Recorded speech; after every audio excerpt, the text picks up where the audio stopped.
Hangout is live on air. Hopefully we got somebody watching.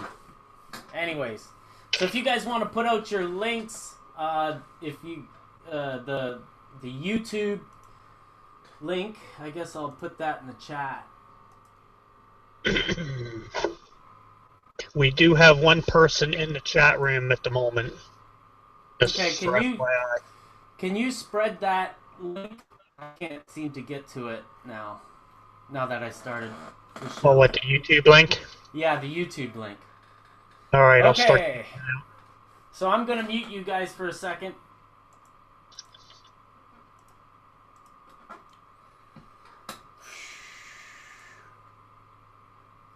Hello and welcome to the Model Railroads and Structures Show. My name is Ron Pare, your host for today. And along with me I've got Steve Hofmeister, Hoffy, and Edward Traxler. In today's show we're going to be talking about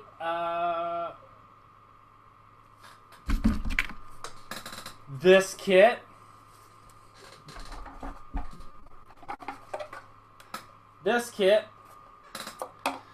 Some scenery products, and whatever the guys have to talk about today. There might be another couple of topics, I just don't have it in a list in front of my face. You know how we do.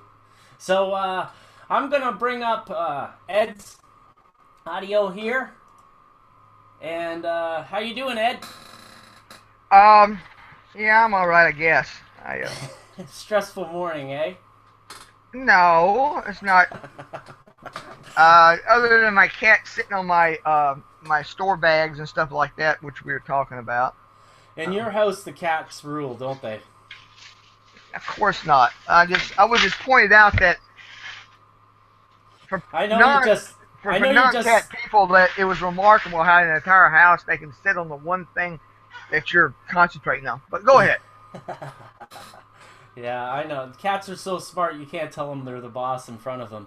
Probably figured out English by now. Anyways, we have a few licenses of Helicon Focus that we want to give away. And what do you think about that? Who do you think we should give that away to? The one person that I would promote would be your partner in crime, Rich Broomgard. And simply the reason is a person should be rewarded for their deeds in life. He is an excellent model railroad photographer. He has an extensive lot of blogging on his website on model photography. Instead of somebody that never used it or used it occasionally, give it to somebody that can make massive use of it. That's just my opinion. What a great point. You know, we could do a raffle off of the license, but then, you know, you never know if it's going to be used or not, like you said. So it's good to find people who are using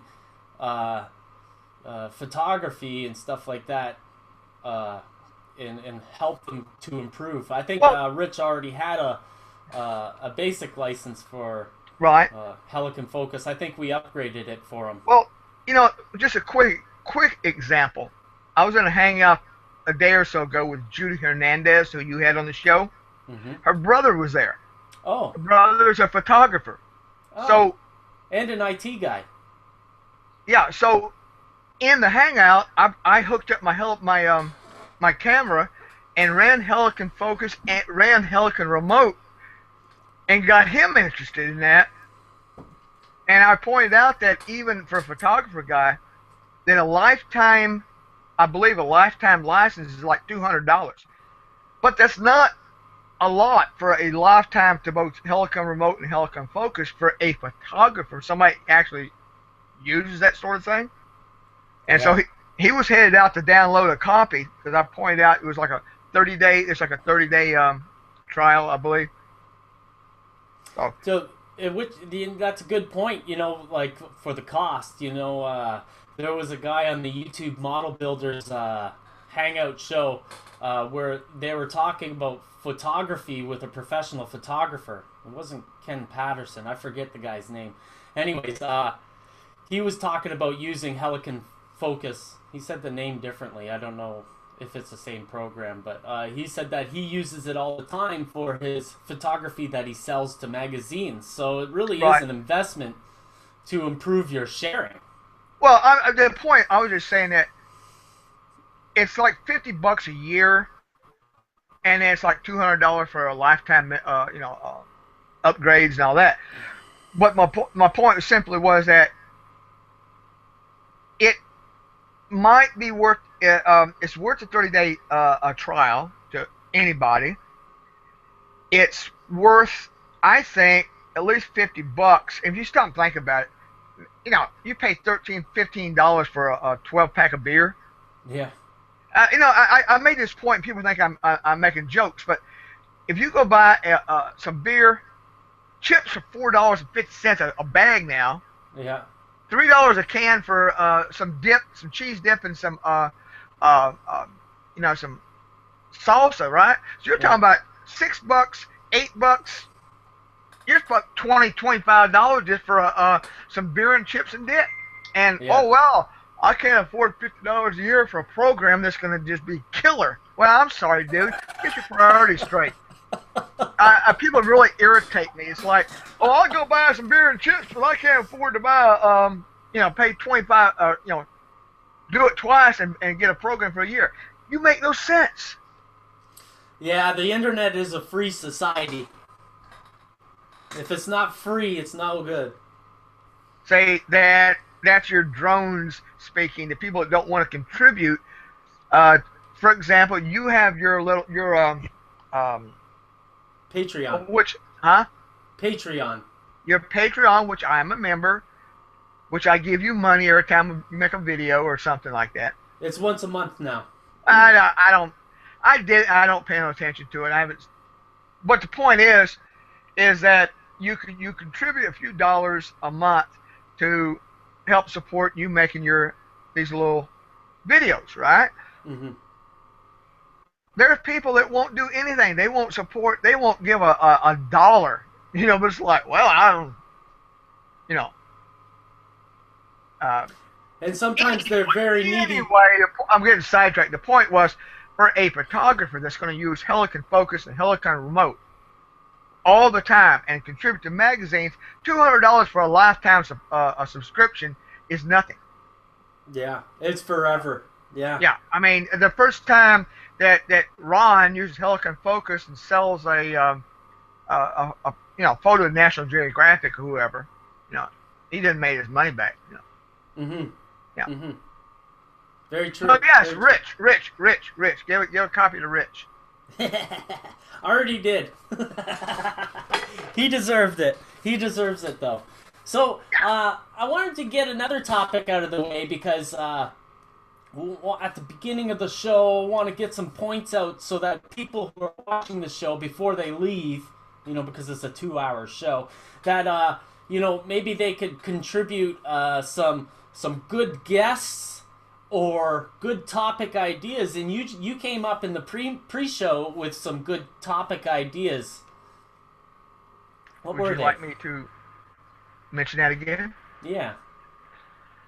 Because I think that the people in the audience would be able to say, "Hey, this guy is doing some good stuff," and we're not. Well, we're not the internet. For those that don't know it about, there's a free piece of software you can download called Evernote that Ron's been using to basically his henchmen together to. It's pretty good. It's basically when you sit there and you take notes. I'm going to do this. I'm going to do that. Well, Evernote is you can share real time on the internet with me and Ron and Hoff and everybody else, and go, let's jump up and down a lot or whatever. You put that into Evernote. And they've been discussing a show with the microcontrollers using Hoffy and Terry Terrence, some other very smart guys. So you get everybody together, actual subject matter experts.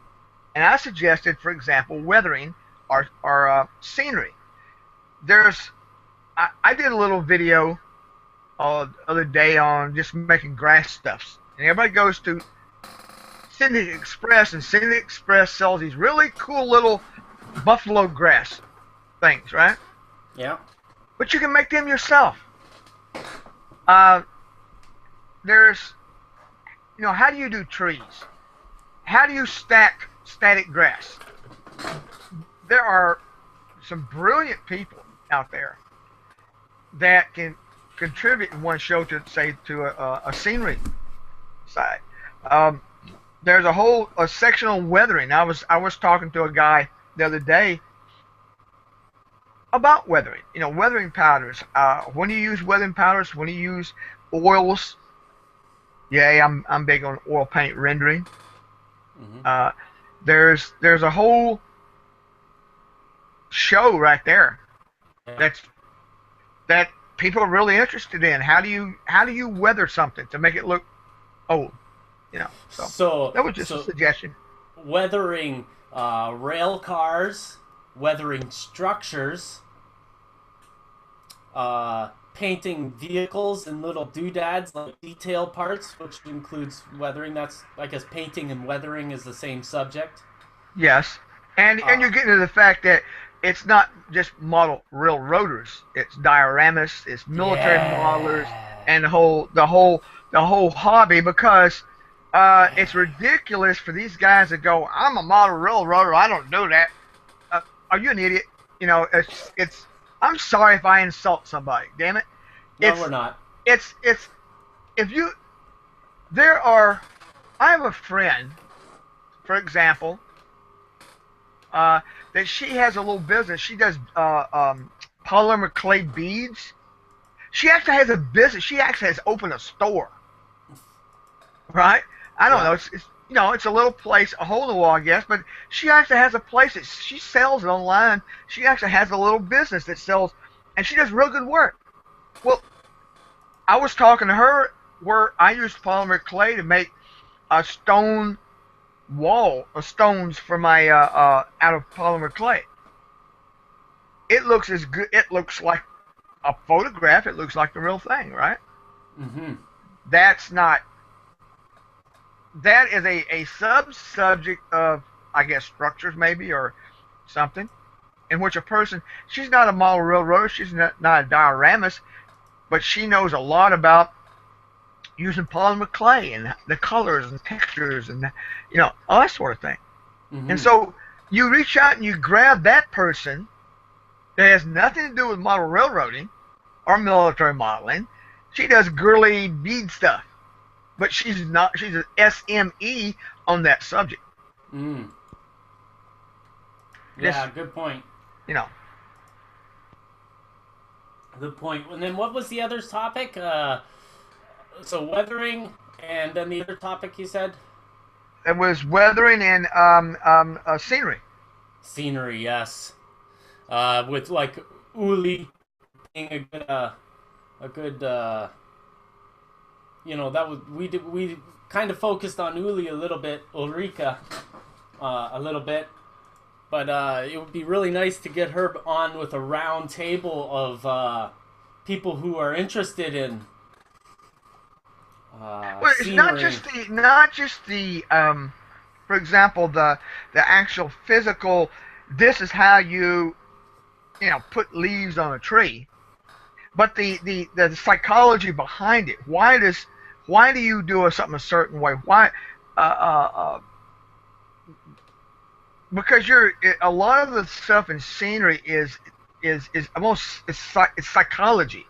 The way you look, you make a scene, the depth of a scene. You're whether it's you're concentrating your colors and all that sort of thing, the artistic side. Yeah, that's true. You gotta work with the mind's expectations and kind of pre-plan what those expectations are, which brings up a good point about what Peter Levos said last week I think it was last week, where we talked about how the photographs, taking photographs of your models, really allow you to see those things that are missing. You know, maybe you need to reposition the camera just a wee bit, and Yes, you're correct, because you can take a picture and you say, "Oh, Ron, look at my pier I did. Here, let me take a close-up." And you go, "Oops. Oh, I need to do this. I need to do that," because you're focusing on this one area that when you're looking at the whole thing, it kind of merges into the whole, and you don't realize you're missing, a part, or you didn't paint this one little area. But your digital photographs shows all the warts, which can be a good thing, as long as you look at the warts before you start showing everybody. Well, you could be looking at a crack that could eat up a child or a whole family, in the photograph, and it looked perfectly fine to your eye before, through proportion. So, actually, I wanted to show off something here that I received in the mail from a Martin Welberg. And Martin's Mark, yeah, the one that does all the trees in the in Germany. Yeah. Oh no, I think he's from what's the place called? It's in Europe. Where Amsterdam is. That would be the Netherlands? The Netherlands. I think he's from the Netherlands. So he sent me a bunch of different things, and these are amazing. I just wanted to show them off because... Are these his products? Yeah! So these are the tufts that you're doing homemade, right? But he's doing them in a product form, and right. This is great. There's really nicely done. But when you get into these products that he's got, like this is a mat that you cut up. It's on a piece of nice paper here on the bottom. You can cut it out, but look at the colors on that. Like you got this is like late summer when the grasses are starting to turn yellow and stuff like that. Like there's so much detail in this. Even if you look at the side, you can see where the dirt, the worn dirt, so that this could cut off right onto a trail or something right there. This is some nice stuff. He sent me way more than I expected. Now this is the coup de grace. I've got a whole bunch of different styles of stuff sent to me. I just picked 3 out of the box. Now, this is stuff that's about 1.25 inches, 1.5 inches high, if you can see that. If I bend the paper, you can see this is the stuff, That's wow. Yeah, wow is right. You don't need a big chunk of this stuff, but a hedgerow or something that's along your path, something that's outside of where the people walk and stuff. People have perfectly manicured lawns on their layouts where, you're not modeling the White House. Every blade of grass is not perfect. So something like this, just a small chunk of it, really, could improve. What are we looking at exactly? Is that static grass with foam or what? Yeah. I'd say it's static grass with probably using a matte medium of some sort, just like you were using the acrylic to spray the acrylic on top, and then he probably puts ground foam of some sort. It looks like ground foam. Because I know he was in his post. He has used woodland scenics. He also uses the knock leaves, depending on what he's doing. And if I remember what he takes a base like a polyfill or something, and then he uses a static grass to give branches and stuff, and then he applies like you said, a mist, and then like either, and it just gives this realism that is unreal. I mean, well, realism that's unreal. Okay. It's a little bit of an oxymoron there, but you could see that this is a substantial type of product. You like, that's a I don't know if I'm relaying this properly, but it has depth. Yeah, like this is 1.25 inches worth of stuff, and I don't have any problem putting this on an HO scale diorama. Any problem at all. You know, like I tried to find this stuff online, and I found this website, but it's like in Dutch or German or something, and I really couldn't find my way around it. Well, I'm gonna put the links to his places of business on this show and in the description and all that stuff, and probably on Facebook and Google Plus and all that stuff in exchange for him sending me this stuff. Oh yeah. But yeah, this stuff is worth every penny, and I don't know the cost of it right now, but I was seriously blown away, and I'm not the type of person to sit there and talk about somebody's product and not mean it. You know? I would say that, just looking at what you got right there, that beyond the cost of materials, which would be not cheap. I mean, you know, Woodland Scenic Express are very proud of their materials. But that is just, that aside, just the work to do that yourself, you're probably talking about 4 hours or of work. Oh yeah. At least. Oh yeah. He's got a number of different kinds of these mats, like for green in the summer, or this would probably be late spring, summer, and fall. This stuff is I showed it to the wife and she was like, "Oh my god, that stuff's so cool." And you know how women are with their scenery. That's the one part that they usually really want to, you know, be a part of because it looks easy to them, right? But this stuff, like, yeah, that's where I've been to. I think it has to do with the hunter-gatherer thing. They're the gatherers in the bushes. Here now. That brings me to another topic. I want to do a show with all women and maybe have a woman host of the show. I'm a big fan of the stuff that Vera Sepultura's doing right now. She's that's a good idea. Throw Yuri and Judy, yes, and some others in there. Just watch what happens. It might be interesting. Yeah, you know, I'd just host the show and shut my camera off and just listen to them rap.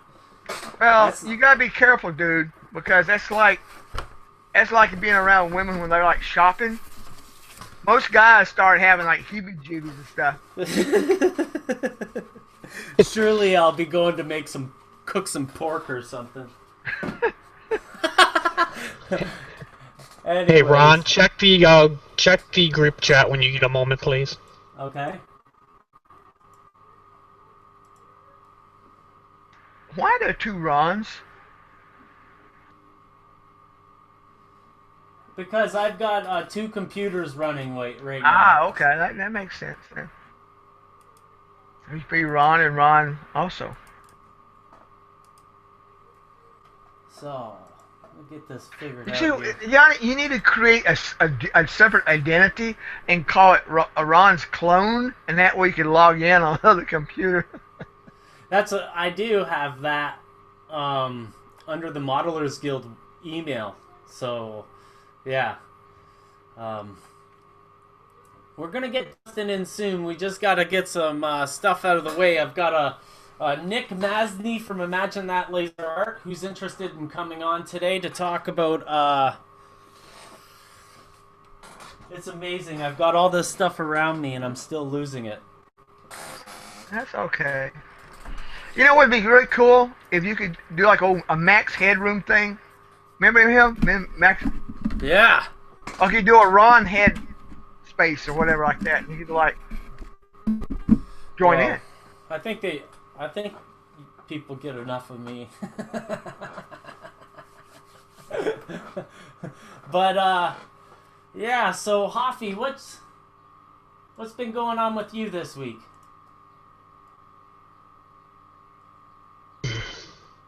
Here we go.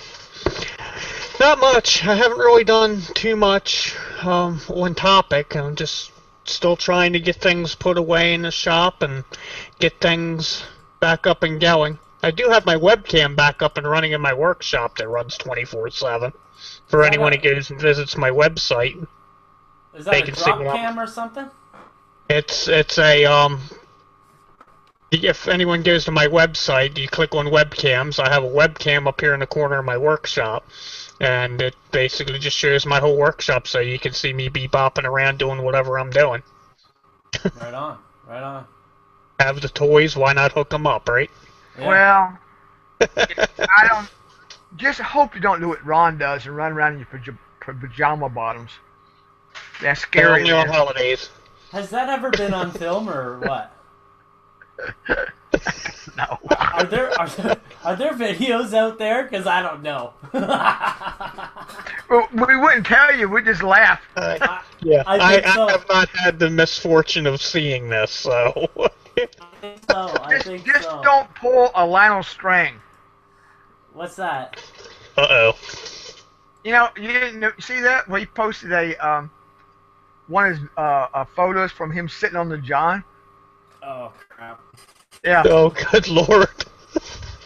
There were screams of what has been seen can't be unseen. Yeah. Yeah, I'm glad I missed that one. Yeah, that's true. Very true. No, you're not gonna get me going on the toilet and stuff like that. But actually, I have been thinking of going to shows incognito and stuff like that, and taking videos and stuff and putting those on live feeds and stuff. Because you can use Meerkat and these different live feed streaming devices to do those things. I don't know. I don't know if that would work out though, because a lot of people. You're gonna have to put a disguise on. You never know what's gonna happen when you meet face to face with a troll. That could be real entertainment though. Like, I ain't afraid of real entertainment. Let's get that straight. I don't know. Not a troll, but I could see Judy whooping your butt. Yeah. Well, she whooped my butt, and then we'd compare tattoos. She got some sleeves, man. You don't got sleeves, do you? What? Huh. Uh-oh, there's the ink. Yeah, That's I got a pretty little good. bit of ink. I actually tattooed myself when I was a teenager on my leg. Two of them on my legs, and they hurt. They're not finished. They'll never be finished. If you got any bunny rabbits in inappropriate places, we don't want to see them. No. Celtic in inappropriate, well, not inappropriate places, but inappropriate places for here. Right, You don't want to see the chest hair. I don't want to see the one. I don't want to see the one that says "Welcome aboard." Yeah.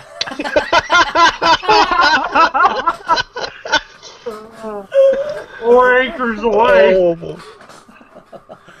Well, good morning, Dustin. How are you doing today? Just fine. How you doing, sir? Oh, pretty good. Call me Ron. Sir, I've never been in the capacity to deserve that. Hey, Rod, you're doing a very respectful thing here, and I always call my respected elder sir. Okay, I'll give you that. So I heard you went on the Model Rail radio show last night. How'd that go? That went absolutely awesome. I mean, I'm just sitting here taken back by how it happened and how everything just fell together. And my Facebook feed and my email's been buzzing off the hook ever since. No way. Yes, sir. Tom Barbalet is a good guy. Is a real good guy. He's got a lot of time for everything in this hobby. You got, people who are, coming up with plans for a railroad. Every facet of this hobby, and the fact that you've got a charity who's given back to the hobby. I'm glad that Tom gave you the time. Yeah, in fact, I got about 35 minutes or so to talk with everybody that was there and basically give an overview of what we did. In fact, for being on the fly, he had some very well-prepared questions for me that made the interview a very simple process. I guarantee you... Okay, I think you contacted him before the show, didn't you? About 15 minutes before the show. Okay, so I don't have a problem with saying that. I guarantee you that Tom didn't prepare anything. The guy's he's an academic. He's truly intelligent, and this whole interview process thing, he's been doing it for like 6 years or something like that, and he's just a great guy. Yeah. And he gives time to everybody. Like whether you're a literal foamer rail fan who foams at the mouth at talking about railroads and stuff like that, to former editors of Model Railroader magazine. He's got the whole gamut, and I really appreciate what he does, and anything I can do to support him or people like you, Dustin, any day. Yeah. Well, go ahead. Oh, I was just saying, Tom is a very good interviewer. I mean, he does definitely have that down, and I give him my props as well. But go ahead, Dustin. I didn't mean to interrupt you. That's okay, no problem. I was actually going to say, the biggest thing is I told this is the biggest thing that I walked away with Tom last night, is the ability to make connections with model railroading people all over the country, because he actually put me in contact with a guy by the name of Clark Cooning, who is involved with the National Model Railroad Association, who is going to put me in contact with several manufacturers. He's a vice president. Yeah. And he's going to work with me to get me involved with the charitable side of the model railroading companies to see what they could do to help me. And then basically the contacts just started building from there. I mean, I was up till 2 o'clock this morning just basically conversing with guys that were calling me or emailing me or Skyping me after the interview. That's like, what can we do to help you get this off the ground? And it's just, it's amazing what one little interview did. Well, it doesn't hurt when the vice president of NMRA says, you just thumb up. Yeah. And I give props to you, Ron, because your up and coming show is very much. I actually listened to about 5 of your podcasts yesterday while I was working on some projects, and I think that getting together with Model Rail Radio and getting together with you is probably one of the best things that I ever did, and I thank you very much for putting me in your circle, because I think it's going to greatly benefit the kids that are going to be benefited from receiving these free train sets. I think so too. Go ahead. Yeah, so Dustin, why don't you tell us about what it is that you're doing, what you got going on there with your charity? Okay, Steve, what I've got a Operation Christmas train set, and it's a local charity, and we also have a chapter in Maryland where we assemble used train sets for needy kids at Christmas time by working with local charities here in town to identify families that cannot afford Christmas presents. And what we do is we take a basic locomotive, 4 or 5 cars, a 36-inch oval of track, and a power pack and a re-rail terminal. We assemble that set together. Then we put 2 buildings, usually about 3 or 4 Hot Wheels and some scenery items in the sets to kind of generate the next generation of maybe getting them interested in modeling railroads. And we gave our first Christmas last year, we gave away about 75 train sets. Wow. And we're shooting for 100 this year. And then I also work on the side, as Ed and Ron are familiar with my work.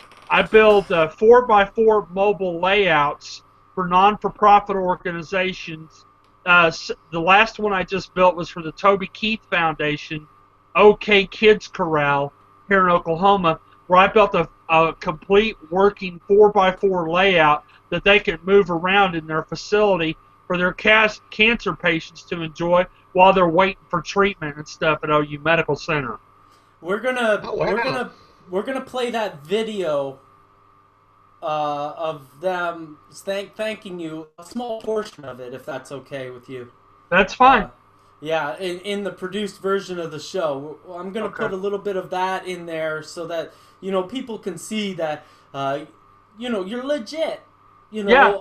And I just got recognized as a legitimate incorporation by the state secretary's office here in town.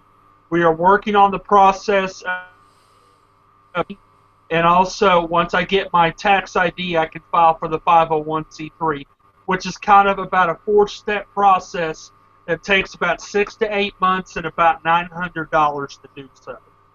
Can you do me a favor? Yeah. I want to improve your audio a little bit. Up in the top of the screen, right around right here, if you could knock down your bandwidth just 1 notch. Okay. Because your video got in the way of your audio there in your last statement. How's that? It'll be better for sure. Okay. So, yeah, that's great. The hobby that we're in, there's a lot of people who have got a lot of big claims and stuff like that, but you've accomplished things and you've done stuff, and I think it's my job. Like, it would be very ignorant of me to pass you over. It would be an opportunity for me to be able to promote you as much as I can, because this is I have a feeling that a lot of these older model railroaders, people who are like maybe 50 plus, retired individuals, they think that because they've got the expendable income, that they are the hobby. However, the interest of model railroading is not in the fact that you own a model railroad. It's the fact that you've experienced model railroading in itself. Yes, that's correct. And that's what actually got me involved with doing this. Is to give you an example, I've got a single mom in our singles group at our church that her little 7-year-old boy has basically just adopted me like a father, the way he interacts with me. So what I do with him is I actually, for birthdays and Christmas, when I get stuff that I feel is appropriate that's donated, because he was a recipient of the first train set from Operation Christmas Train Set, is I find items like switches and turnouts and stuff like that, and extra track pieces and cars and buildings and stuff that I will give to him for Christmas or for birthday to help him expand his set. And now his mom has asked me, if we could build him a small, 4x6 table to set up his trains on. And this kid, when he sees a train, his mom says, every time he sees a train roll down the track, he said, "Mommy, I've got one of those. I've got one of those." And he tells his mom who gave it to him.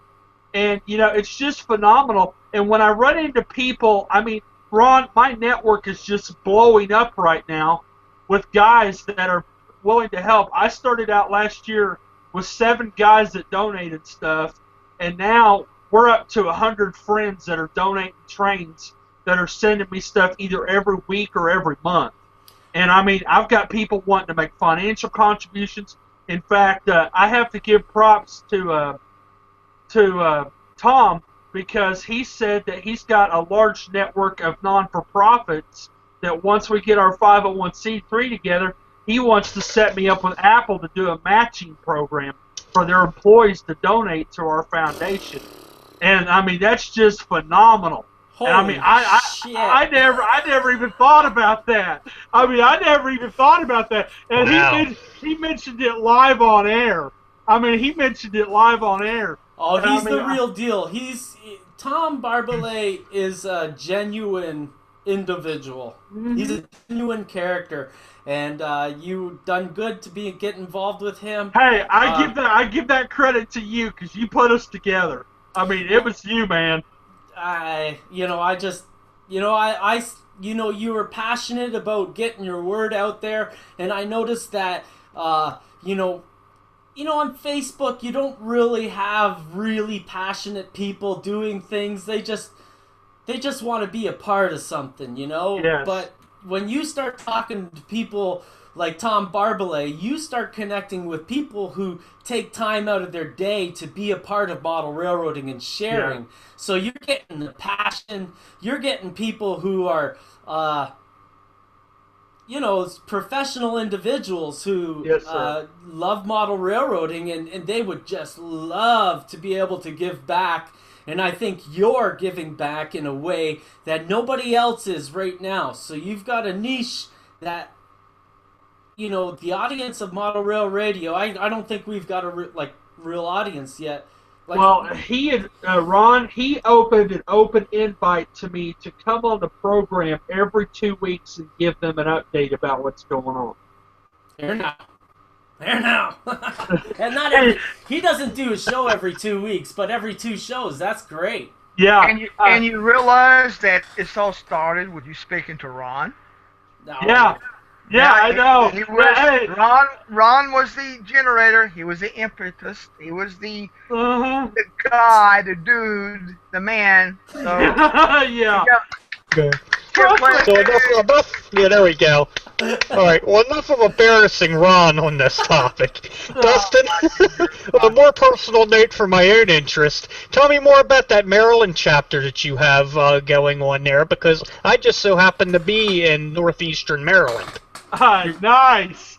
Well, Steve, a gentleman by the name of Mike Green, I'll Facebook you his link. His name is Great. Mike Green, and he is my chapter president up there.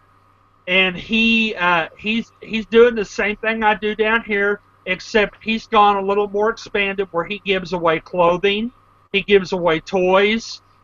His mom knits homemade hats and gloves for kids.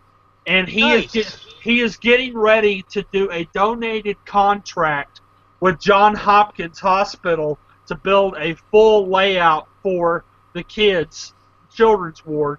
And we also are working on a contract with AI DuPont Children's Hospital to build them a layout, since they found out about the Toby Keith layout.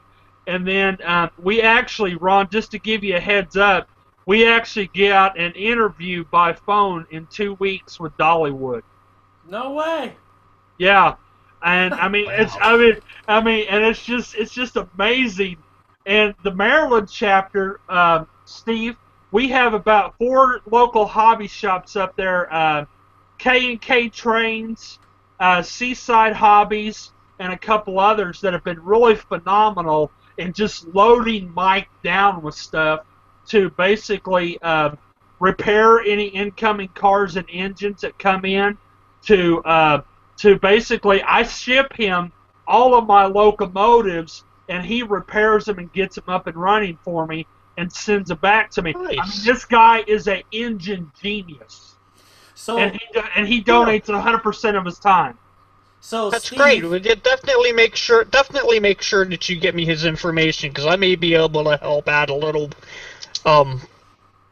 bit to that concept, especially for that John's project.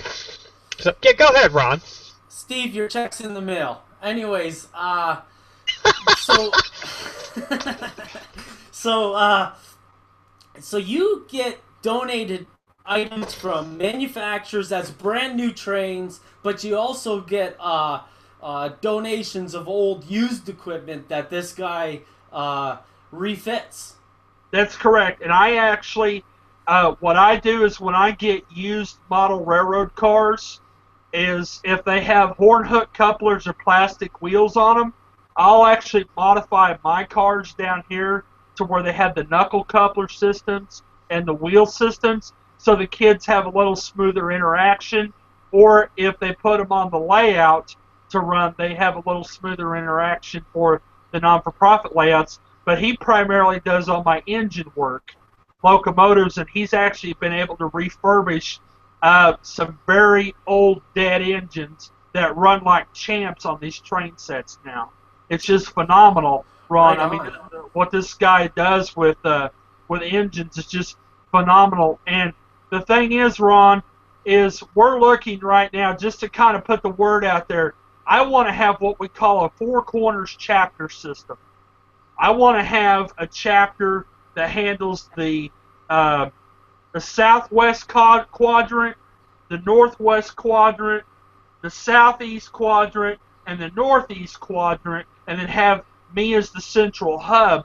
That way we can network about 5 chapters together to where we can just basically network with model railroad communities all over the country and also help about an 8 to 10 state region around our area is what my ultimate goal is.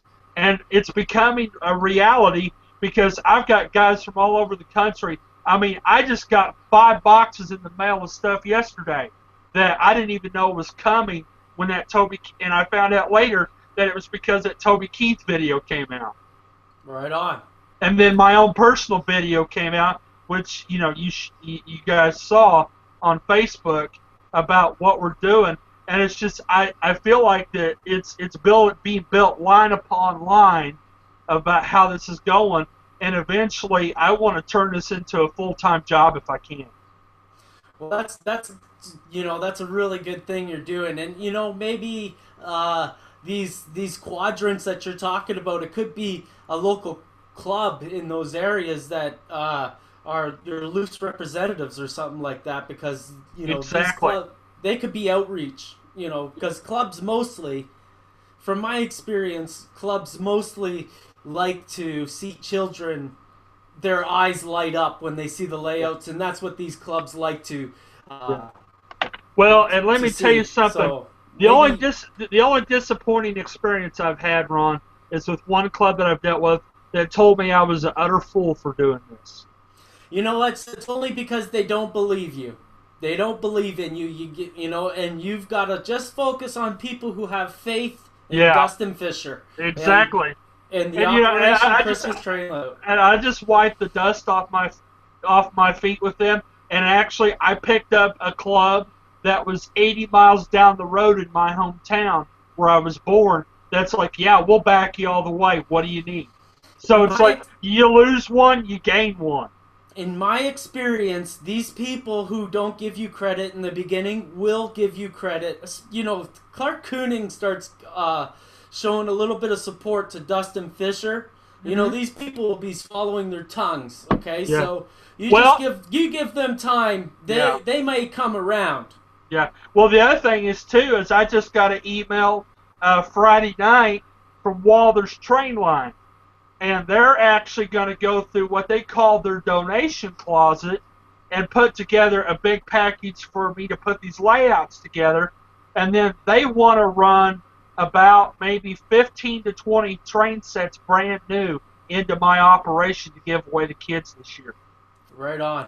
And I'm just excited about the fact that we get to help kids, and you're giving me an avenue to put it out there. I mean, props to you on that, man. Whatever. But I'll tell you this right now, there's something that I can do for you. I can volunteer my time to you and help you make videos. Okay. That's something I can do. So, maybe we get some video footage of different stuff, and maybe I can make a video for, that's a suitable time for Facebook and Google Plus and maybe even YouTube. And I'll hand that video off to you with full ownership and all that jazz. And that's how I can help you. Me spreading this, me doing this social thing. I've been a social consultant for years and years and years. And that's not really, I don't know. I don't promote it. people just who know what I can do recognize it. So thanks for the recognition there, I guess. And, no problem. Yeah, and I really, I mean, from the bottom of my heart, any avenue that I can use to get the word out that helps kids. I mean, I'm just a big kid myself when it comes to trains. And, you know, I'll tell you a little quick story real quick about how this came about. When I was about 7 years old, Ron, it was when the oil bust happened in the 80s. And my parents moved down here for my dad to sell cars to feed our family. And some people at my church around Christmas time approached my mom and dad and said, what can we do to help your son for Christmas this year? And that's how I got my first Bachmann Santa Fe Flyer train set. Wow. Because of somebody else's generosity. So you're paying it forward. Exactly. And I made a goal and I made a promise to myself that I was going to either 1.5 times or double the operation of how many kids I can help every year. That is my goal. Because I was helped as a child by people that knew and loved my parents and loved me and knew we couldn't afford Christmas. And that's how I got my first train set. And I've been a train lover ever since. I just started modeling 2 years ago, but I've been a train person ever since I was a kid because of that one train set.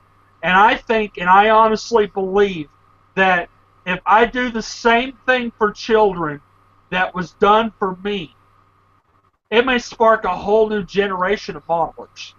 I think so. I've seen a lot of instances where people say that the future of model railroading is not in children, whereas I think that those people just don't understand that children don't make 40 by 40 layouts.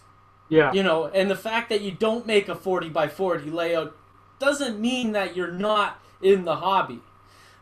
These children who get a layout and they put it on the carpet and watch cartoons while the train's going round and round and round and round and round, that's their hobby, and it's going to grow in time.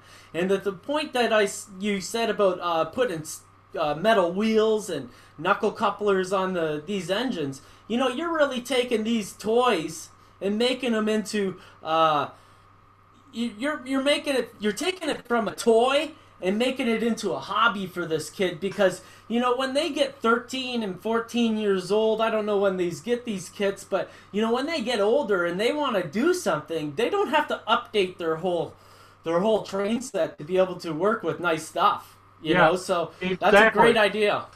And the other thing is too, Ron, is the big thing that is my passion behind this is I want to see kids smile. I know what it's like when I see a train and when I see a model railroad layout. And I go to the hobby shows, the two we have down here every year, and I just simply walk around and watch the children's eyes when they're looking at those trains. And that gives me so much joy to know that if I can make 100 children smile that may not have the opportunity to smile otherwise, I'm going to do it.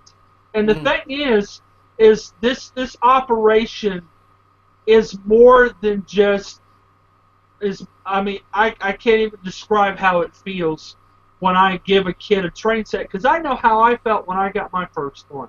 Yeah. You know, and I'm just blown away by the nature of how a kid just gets so excited when they see trains. And the thing about it is I'll give you another story. I mean, I am currently seeking gainful employment, and I went to Hobby Lobby the other day to fill out an application. And I got told that they weren't hiring. So I was walking back to my truck a little dejected, you know, the typical struggle of finding a job. And I actually was walking out, and I heard this, sir, wait a minute, sir. And it's this lady and this little boy. This little boy had to be no older than 4 or 5 years old. And he comes running up. She says, sir, my son wants to talk to you. I said, really? He said, sir, I understand that you do trains for kids. He said, I normally buy Army men with my birthday money, but I felt like I was supposed to buy these two Western play sets with teepees and chuck wagons and cowboys and Indians, which is one of the themes I'm doing for one of the tables. And he said, sir, I was told to give this to you, to give it to a train angel. At 4 and 5 years old, he said, I wanted to give you this to help your operation because I know there's kids out there that this will make them smile. And his mom told me that he insisted on buying those, that he was supposed to give them to somebody. And he saw me up at the front of the store and said, that's who I'm supposed to give it to. He's a train angel. And I just sat down in my truck and I just bawled. Yeah. I mean, to think that a 4-year-old little boy would take his birthday money, that he could buy anything he wanted in that store, and he bought something to help kids. That little boy made his mom so proud that day she gave him twice the allowance, I bet. Oh yeah, and I think, if people will catch on, and people are catching on to this operation. I get messages every day, and I'm just amazed at the generosity of, there's some out there that are jerks, don't get me wrong, but there's a lot of guys out there in the model railroad community that are absolutely awesome. I'm proud to count them as my friends. I'm proud to count them as my supporters, and they really have backed me 100%, and I couldn't do it without them. Well, consider us part of that bunch. Oh, yeah. Hey, you guys are family. I talk to Ed more than I talk to my dad nowadays. To be honest with you. Yeah. And Peter and all those guys. You guys are a phenomenal group. And I am humbled and I am honored that you guys would let me in your circle. Just like there was some top names in model railroading on that model rail show yesterday. And I'm sitting there thinking, who am I sitting here talking to? I started looking up some of these names. It's like, oh my gosh, Mr. Kleiss and and a lot of those guys and Mr. Cooning and I'm like, wow, where have I been put? Well, you're talking to Ron right now. That's like yeah. I'm a nobody. No, Ron, you're not. You're really not, buddy. You're really not. But I thank you for giving me this platform to really talk about our operation.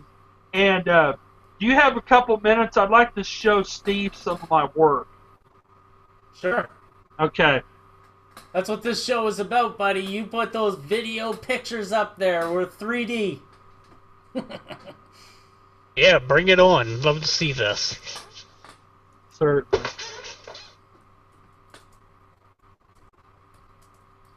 Okay, let me show you the Toby Keith table first. This will be the first one I put up.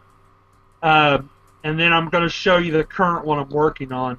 Just a second here. And I have to say, Steve, I will give you a little fair warning. This is beginner's work. This is only the first table I've modeled, so. Hey, there's nothing wrong with that. We can help you. And Ed's been a great help on the second table I've been working with a lot of tips and tricks. So that's phenomenal. Ed is quite the modeler, and he's very knowledgeable. Wait a minute, I haven't taught you any tricks now. That's that is the Toby Keith table that was partially done. Oh, nice. Yeah. That's the Toby Keith table. And then, just a second here, here's another, let's see. Okay. And this is the one that's going to the cancer patients? Yes, sir, that's correct. That is correct, sir. That's nice. That's the top view of it from the stairs at the Toby Keith Foundation. That's right above it in the lobby. You did a great job, actually. These kids love every part of this. There's not something that, these kids wouldn't like about this, and it's something that they could strive to do. Actually, it'd be a disservice to them to make one of these short cellulose layouts or something, top of the line layouts, because you know, I'm not saying it's a bad layout. It just, you know, it's something that people can achieve. People think they, you know, these kids would be like, oh, wow, I want to have a layout like that one day. And, you know, and that's an achievable goal for a first layout, right? This is the mountain quadrant that I did for the second layout I'm building for the Center for Family Love, which is a housing and care facility for mentally challenged adults. And the kind of the thing I went with here was kind of a small mountain theme. And then over the blacktop, you'll see the gravel and the plaster made into an avalanche over the road. Put up the picture, like your picture's Yeah, not showing. we're not seeing that picture. I waited till the end so I could patch that audio into the video. So okay, it's just simple little hangouts things. Once you figure out what's going on, it'll work. Okay, just a second. You know, sometimes you have to stop the screen share and re-establish it. And okay. Yeah, I can do that. That's not a problem. Thanks for the tips, too, on how to do this. This is my first rodeo with this, my friend. Hey, it's all good, my friend. There you go. There's the mountain quadrant I did in one evening. There we go. Perfect. And I got you kind of see the ranger station there. I've actually got a friend of mine that does miniature scale animals, and he's going to be making me some deer and a bear and a couple other things to put up there in the mountain. And then some. And that's HO, correct? Yeah, that's one. Correct me if I'm wrong. 164th or 187? 187. 187. Yeah, 187. Yeah, this is HO. This is just the first quadrant of that layout. I'm actually starting the second quadrant as soon as I can get a bag of plaster this next week. Right on. Nice. So I mean that's just some of the stuff, and I'm improving more and more. I get ideas from one table, and then I go and tweak them as I do another table, and I just build on that. Okay, this is what I did wrong on the last table, so this is what I can do to improve it on this table. Or I'll ask Ed, and he's like, yeah, you could do this and this. Like he showed me how to make a tower in Okarchi, where this Center Family Love is. There is a what they call the Tower Cafe, which is on Highway 81 coming into Oklahoma City from Okarchi, and it's been there for like 50 to 80 years, and it's a tower on top of a cafe. And so I actually worked with Ed last night, and he showed me a very easy and very thorough way to build a tower to put on top of that building. And I'm actually going to get my materials together today and do a prototype of it, so I may have it ready by next week. Right on. Nice. We're going to be doing I think we're going to try to plan a scenery show coming up soon, so maybe we'll have to get you on so that you can ask questions from people who are, you know, experienced in... Yeah. And just to give you a heads up, Ron, that I may end up getting to go to work for Home Depot as a merchandising specialist from 9 p.m. to 6 a.m. in the mornings, Sunday through Thursday. So if I'm like half snoozing out on a Sunday program, you'll know why, because I've been up all night. Well, we can pre-record your content. Okay. That's no problem. I haven't put any videos into this, but into the live portion of the video. But I think that your updates. I think that, you know, we should probably talk to you at least once a month, like Tom is, and do whatever we can to help you. So, the scenery show, I'd like to get you on as a guest so that you could ask the questions that you want to find out. You know, when you're starting out doing stuff, you know, it feels real good in the heart to do it. But sometimes you're questioning things, or sometimes you don't like what you see. You know, being able to ask people who are experienced and you know, have a lot of these interests at the top of their mind could help you out a lot. And let me give a little trick and tip that I learned on this let me go back to this one photo here of the layout I'm working on now, the mountain quadrant. Let me show you something here. This is something that I figured out just taking simple raw material like sawdust. Can you tell the difference? I had to extend the mountain out to your right because I didn't judge the curve correctly on the track. And so I had to build another section of mountain off to the right of sawdust and foam, glue, and ballast is what I did. Could you tell where the plaster ends and where the sawdust starts? No, you never will, because when you're finished this layout, you'll probably have some kind of coat of something that'll span between the two. You know, and that top layer is going to hide every bit of it, if there's something to hide. Yeah, because basically what I did is I did track ballast under, to steady the track, and that track ballast actually covers the transition from the mountain to the sawdust portion of it. Yeah, you know, the best trick that I could tell you right now, the best thing I could tell you right now is that the MacGyver technique is right up everybody's alley, because this is how Dave Frary first came up with his sawdust ideas.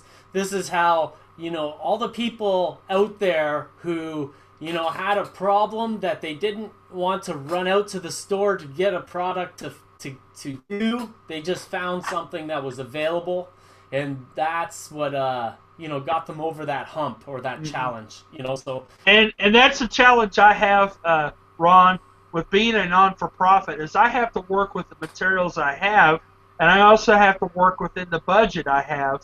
So, I mean, these guys that I'm learning tricks and tips from, I mean, Judy and Peter is the one that introduced me to the sawdust technique, and I went over to Home Depot and basically told them what I do, and they empty their saw bins every Wednesday for when they cut wood for people, and they just give me bags and bags of sawdust.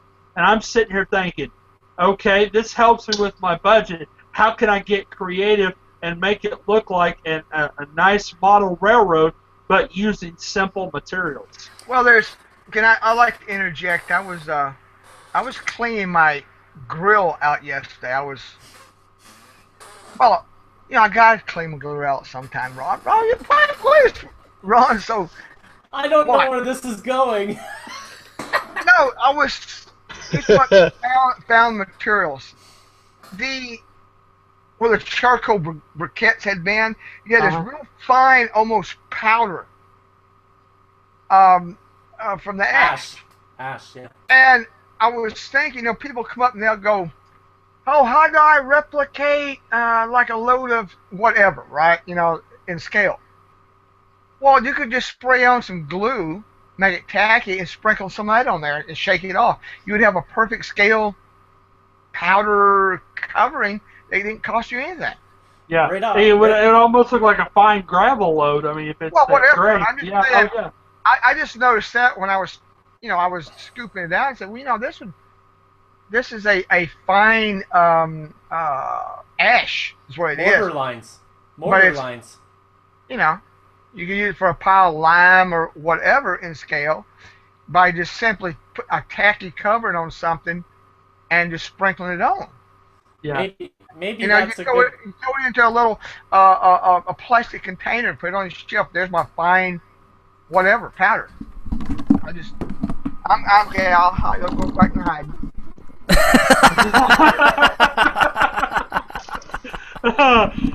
Steve, you're awful quiet over there, buddy. Maybe the I thought of, Ed, when you talked about the soot or whatever, the stuff is mortar lines. You know, rub it into your brick wall, and then use your dull coat. Yeah, it's fine enough. I don't know. I was just, you know, we go to the store and you purchase stuff that you say, well, this might be useful in the model railroad. Sometimes it's we're getting to the scenery session here again, but you know, sometimes it's found stuff are as good or better than what you can. Oh yeah. Well, early ground foam was basically the styrofoam out of, or not styrofoam, the foam out of a car seat. You know, it was very raw in nature, like, you know, like clump foliage is basically car seats, you know, that's been painted. So they found something through the MacGyver technique, you know. Duct tape and binder time can't be wrong for the average citizen, you know. I was going to show you guys something. We're actually talking about modeling. I actually took a kit. I did a kit bash of about 5 or 6 different little small houses that I actually tested my first skill of kit bashing with this week of making a little mountain man shack for the top of the mountain. And this is what it's turned out to be so far. I'll actually get some paint and paint it all the same color. Then Ed gave me some tips. I basically took this. This was a cardboard back of a, you know those paint samples you get at Home Depot? I basically trimmed that out to basically finish out my roof. And then I'm going to find a paint that Ed, you know, recommended to basically make this look like a cedar shake roof patch for this. Well, it was me and Peter were discussing that, and what we said was, when you're doing that, is you have to have an end point. If you're going to patch a roof, what would he have patched it with? Yeah. And if you're going to show a patch, then you need to make it visually separate from the other. Otherwise, if you're trying to, you make them too close, people go, that looks just weird. It's almost like if you fix your roof and you really take your time, you're not going to be able to tell where the new roof is and the old roof ended. But if it's a mountain man fixing his roof, he's going to take whatever he has on hand. Yeah, and I even thought about painting that blue like a blue tarp. You know, that he basically put over his roof is kind of maybe an idea that he cut out a piece of blue tarp. And, maybe. You know. I would if I was, the thing is, a blue tarp. I don't know if they're available up in the mountains.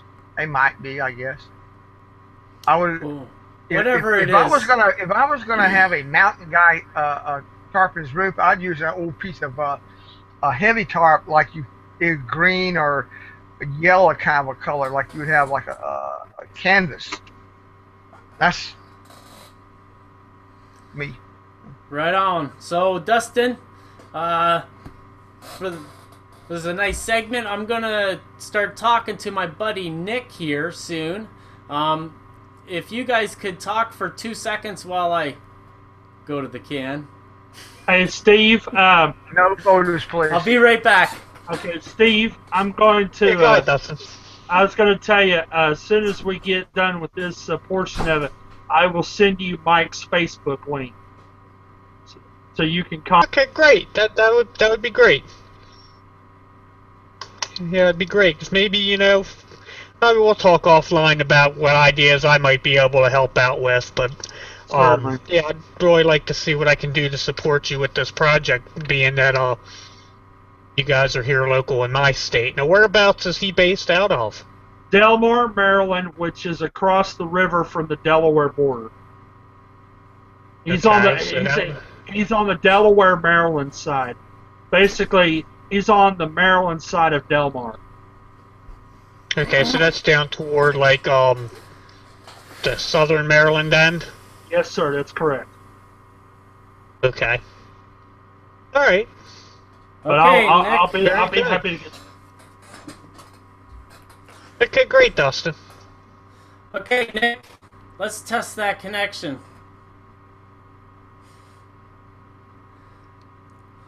Nick was asking me last night, let's do it before the show. I'm like, that's not really our style.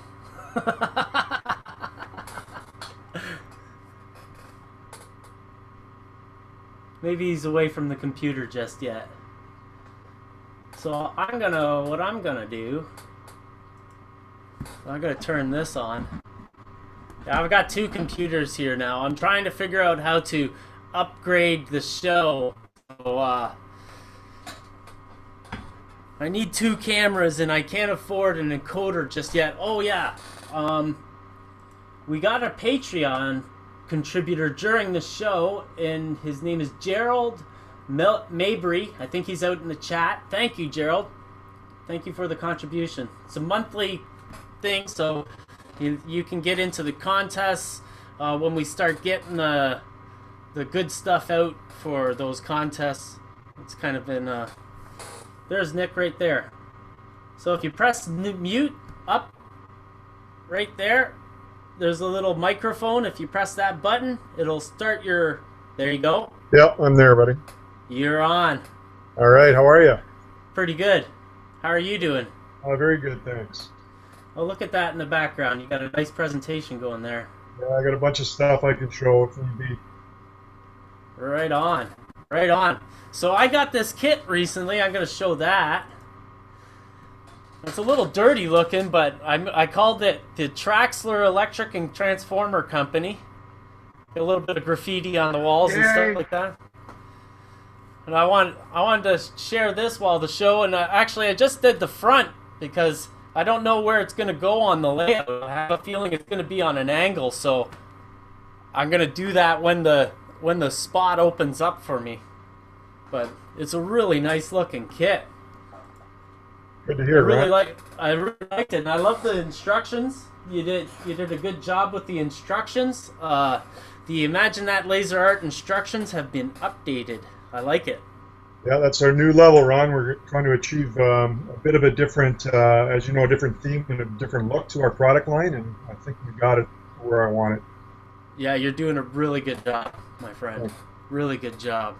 So, how long has this kit been out? It came out last fall? No, I launched it around Christmas time, actually. Just after Christmas it came out. Oh, okay. I just seen it last fall. Yeah, exactly. You saw the preview. Right on, right on. It's a great looking kit, and as you can see behind Nick there, he's got 3 versions of it. There's a version like I have that's straight across, but then also there's the L portion where you could have an office with the warehouse to the side. I like that. You know, we show some pictures of that too later on, or I can hold the models up, whatever we need to do. We don't have to do all that stuff in the show today. You can, but I'll throw it in on the produced version, okay. All nice and full.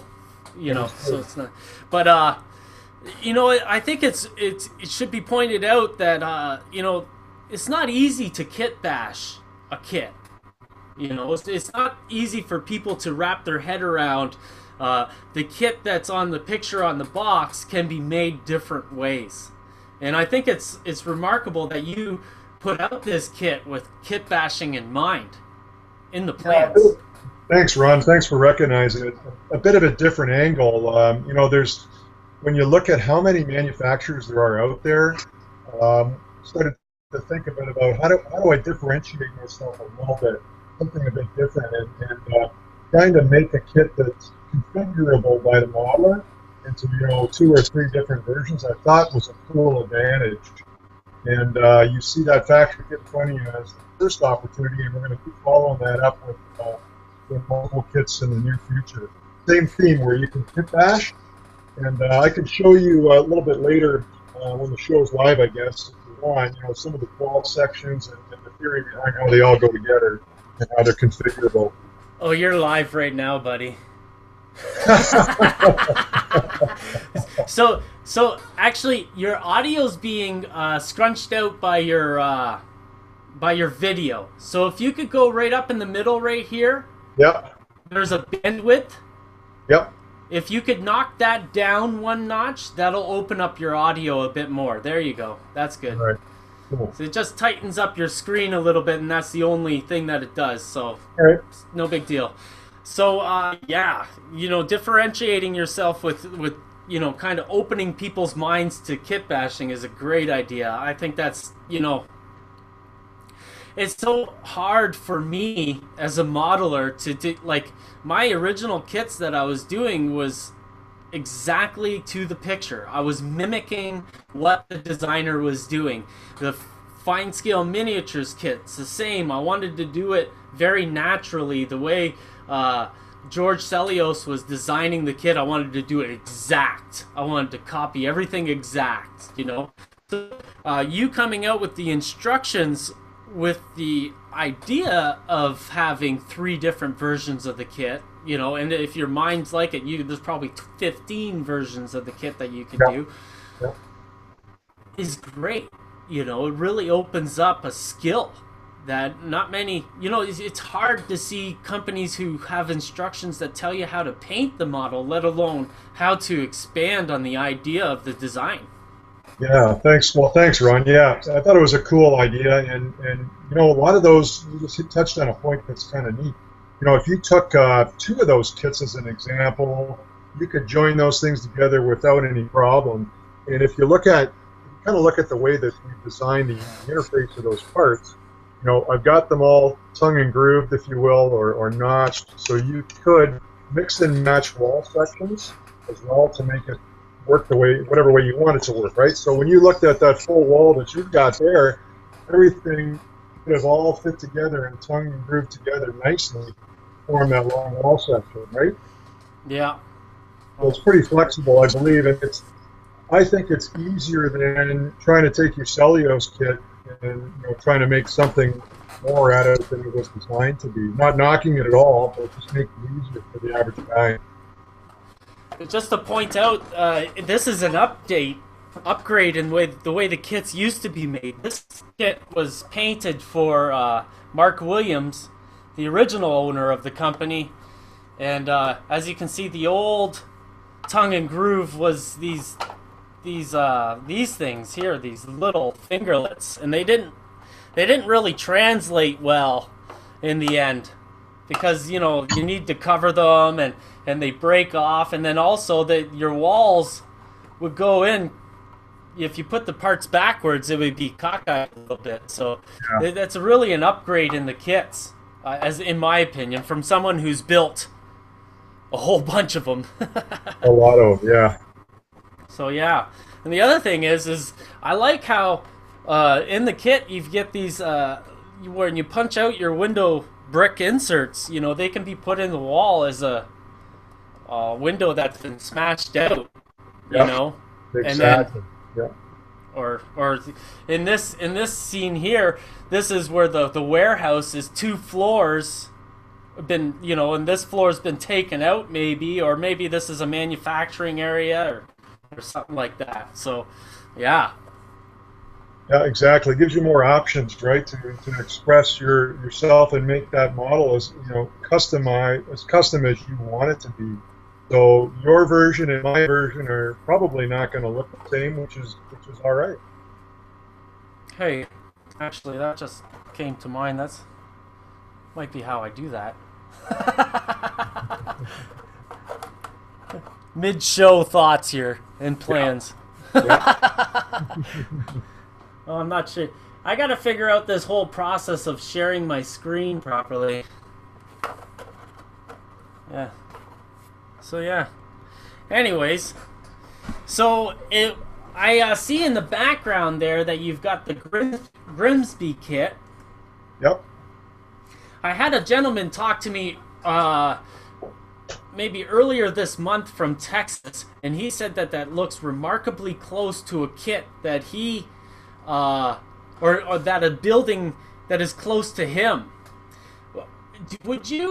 Are you in the position to allow somebody to give you a photo and maybe cut maybe some extra parts for a certain prototype that's close to one of your kits?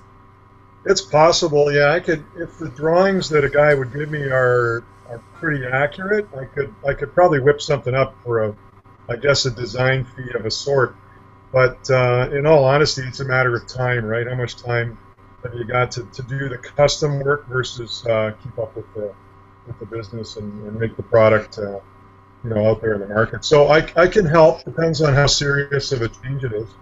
Yeah, I told the gentleman to get in contact with you, but I figure that most of the parts that he's talking about are things that you have in your file files already. So it's possible that it's just oh, that's easy to do with this. Yeah, it might be. It's worth a look. Yep. Yeah. No problem. So that's a good thing to note that if you've got a prototype that's somewhat outside of what the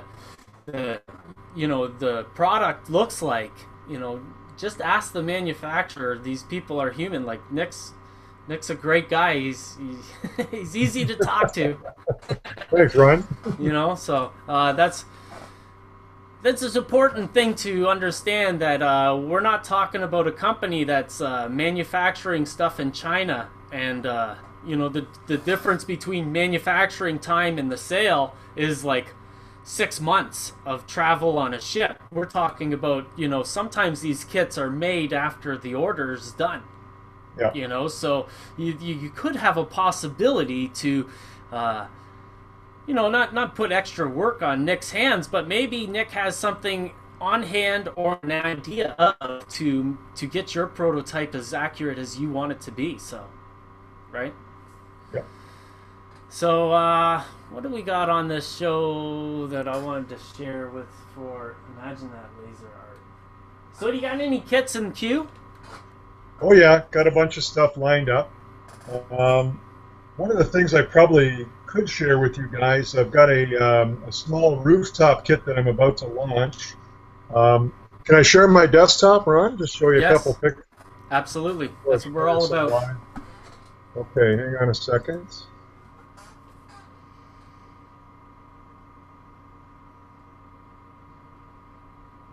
Let me get a file up here. Okay, can you guys see? Let me see. Can you see this? Not yet. Not yet? You press the green button on the side, on this side. Yeah. Share screen, and then pick the window where the picture is open in. Got it. There you go. Okay. That's really cool. So there's so this thing we want to put out here shortly. It'll be announced officially in our next newsletter, probably within about a week or two. I've got the instructions at the publishers right now getting done up. So you guys are seeing it for the first time. So we'll talk a little bit about what it is. There's basically 19 components that you get out of this kit. Although if you counted all this up, you wouldn't get to 19. But there's a couple of 16. There's a few of these in there. Can you see my cursor?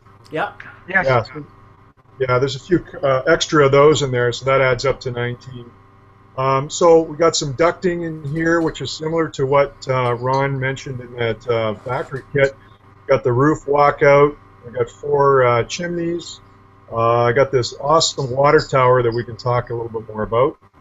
Some ventilators and these cool air conditioners that are a really neat little recent design that I came up with that I'm loving, and I think that when it gets out there in the market, I think a bunch of guys ought to appreciate it. Well, go ahead, Ron. That's a big thing on YouTube videos where they'll show a Woodland Scenics plastic kit, and then they'll talk about things that you can do to put these roof units on. Our view, 90% of the time you're looking at a layout from a helicopter view down onto the roofs, and when the roof is undetailed, it's noticeable. Or when you see details on the roof, the roofs kind of disappear because it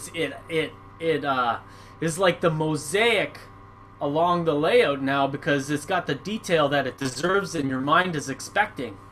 Well, there's also, if I may, when I'm looking at the old Shorty pictures, like from 1905 or 1910, what really catches my eye are those details. It's when there's an overhead and you start to look at the roofs and look at it's a humanity.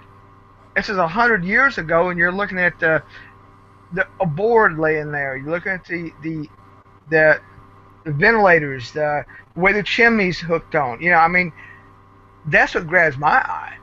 Mm-hmm. And it's like you're almost stepping back into time of something that you remember that you may have seen when you were traveling, or may have been a building that you were around when you were a kid, or something you experience today on a daily basis. And I think that's a big part of model railroading, and also modeling kits and buildings, is experiencing. I was actually on a roof of a building one time as a kid that's similar to that, because my grandfather worked on one, and so I saw all those different components that he's showing on the top of the building, and I can remember taking it back to my grandfather and I sitting there eating a sandwich, having lunch on a rooftop of a building like that, and it just kind of brings you back to those details that you can remember. Yeah, very true. Very good point, Dustin. Yeah, so that's a good idea, bringing these details.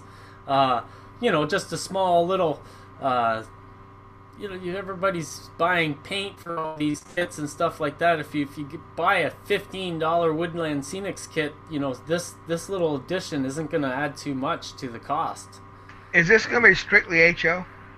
Right now it's strictly HO, but I can scale it up or down depending on where the desire is. I'll give you an example. Here's that little rooftop air conditioner I was showing you in the photo. I don't know if you guys are going to see this well or not. And that's HO scale. And then here's the I think S scale version approximately of that. So basically, you can scale it up and down and do different things. Put those fans in different places. So it's helping or hurting. I don't know if I'm making anybody nauseous by moving this stuff. No, around. You're good. Well, that's fine. So yeah, small. Yeah. How small in scale can you go, Nick? I do sell N scale, and that gets a little bit tricky down in N scale because of the material thicknesses and things such as that. Hang on, I'll grab an example for you. The problem with N scale really is, where in HO scale you put on an extra pad with the fan on. In N scale, it's better to just etch the fan into the part, because right. I've destroyed details just getting them out of the sprue with my fingers or my tweezers. I can relate to that. Yeah, well, when you're working with wood as opposed to plastic, N scale is a real challenge. Oh yes. Yeah, so here's an N scale staircase. Oh wow. For our elevated line. Cool. And it's not an easy. Oh, that's nice. Sorry, my hand's shaking like crazy, but that's got all individual staircase treads in it as well. So it's a bit of a challenge to build, but in all honesty, it's a beautiful little model. Oh yeah. Mm-hmm. So there's an example of what's possible in N. Just to give you a bit of another view, here's one of our buildings in N scale. Oh wow. And when you wow. Yeah. That looks like the Concord Hotel down here in Oklahoma City, actually. It's a short That's pretty impressive. Oh, good. Glad to hear it. So Wow, this same I like that entry.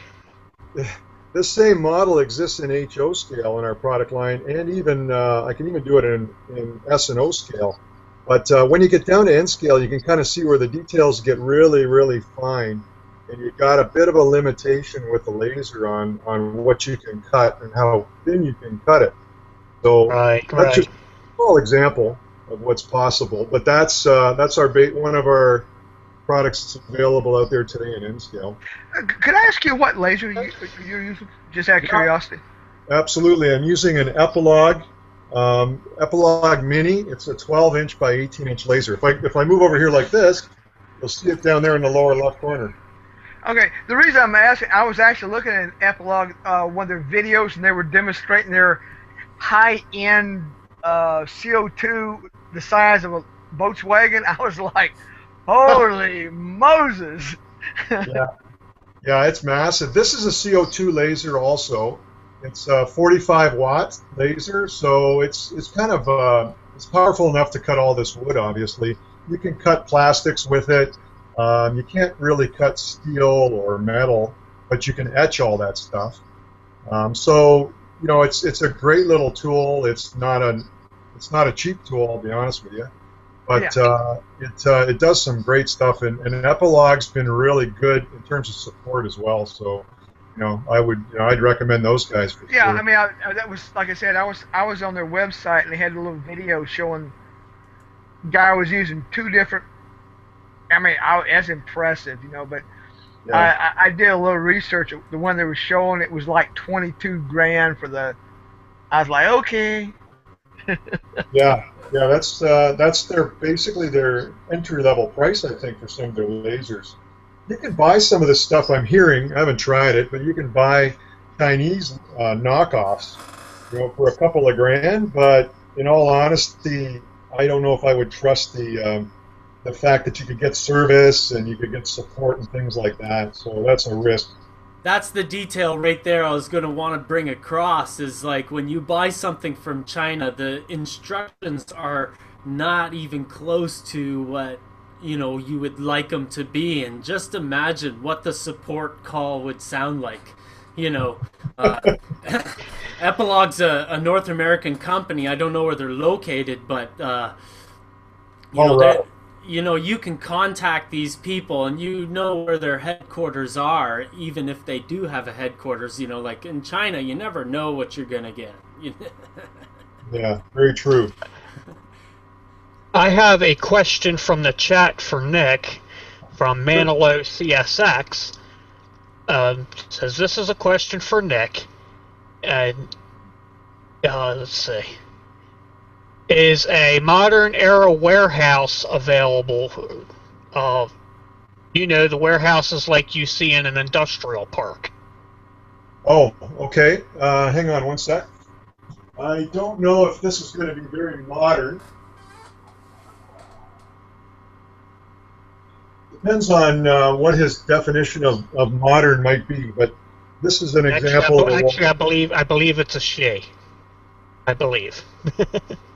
Okay, so that's an example of a kind of a warehouse panel section, industrial building that we do.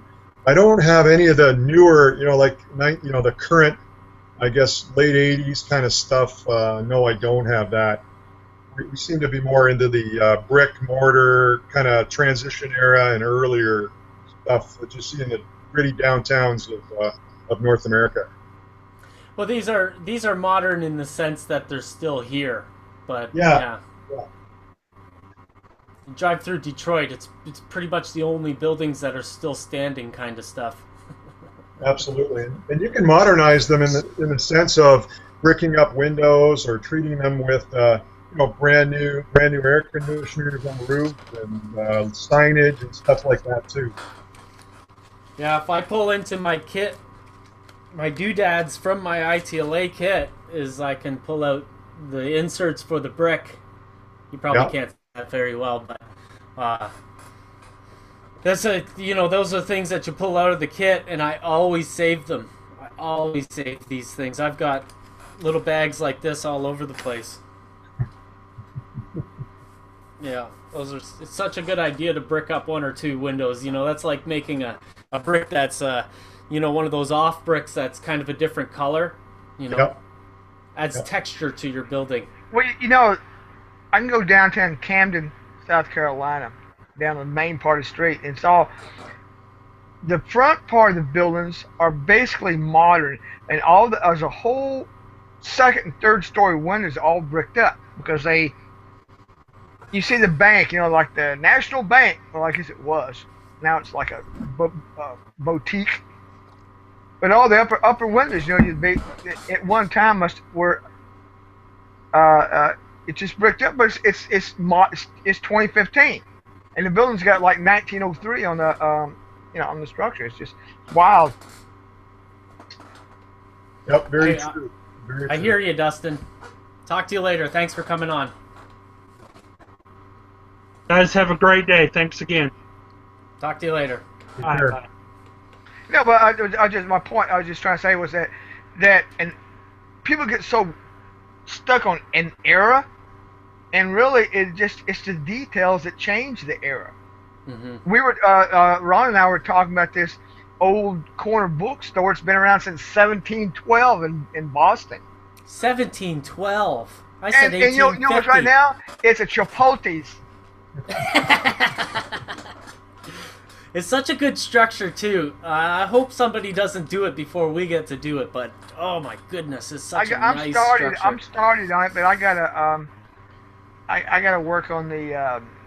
We was talking about the engraving and cut details and all that kind of crap. And hey, you know what? That might be a topic that we talk to Nick about sometime. You know, designing stuff for laser cutters, like laser cutting companies. You know, I meant, like Nick said, that the cost of an epilogue printer is pretty drastic. You know, the cheapest I saw was like $8,000, and that's not even counting the fume extractor and the whiz bang stuff. You know.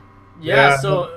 The other thing, sorry, buddy. The other thing to remember is if you were going to dabble in this stuff, at every couple of years you got to recharge the laser tube, which is about $2,000. Holy smokes! Yeah. So if you bought it, that's true. Almost anything they'll say, "Hey, buy this, and you can do such and such," and then you find out, well, okay, but you also got to get this, and this. All right. Hey guys. Look, you can buy a inkjet printer for only $40 at Walmart, right? And it's like, how much is the cartridges? Yeah. More than the printer costs.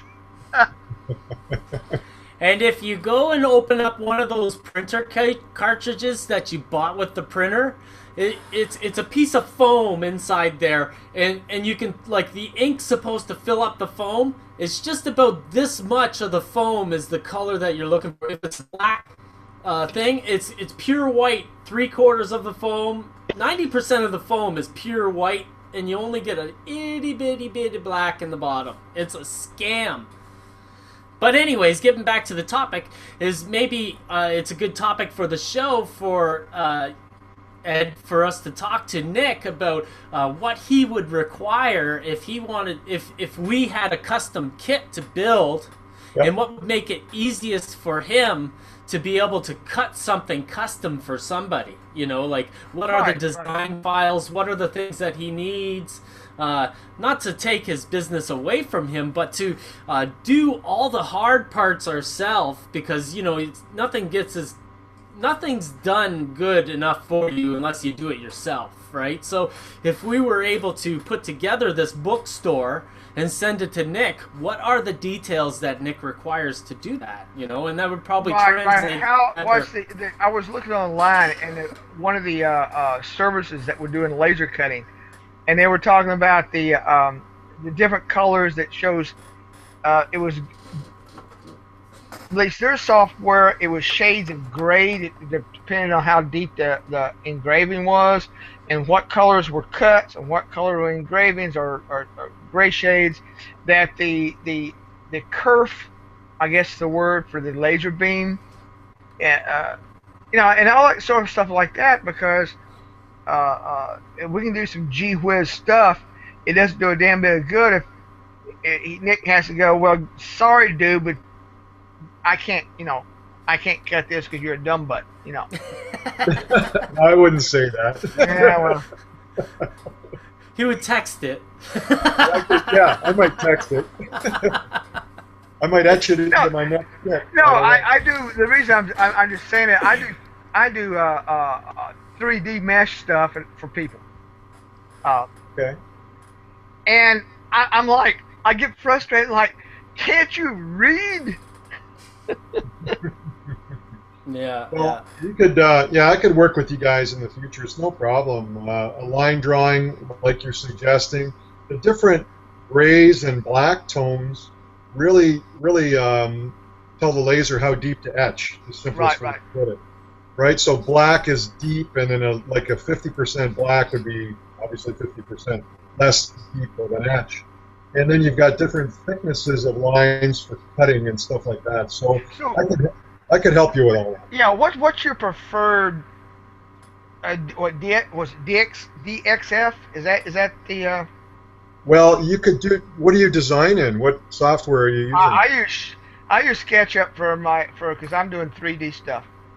Okay, I've never converted a SketchUp file. I've taken AutoCAD files and brought them in, which I think are, I No, can't remember. there's a plug-in. I actually used it. Had a plug-in that would convert it.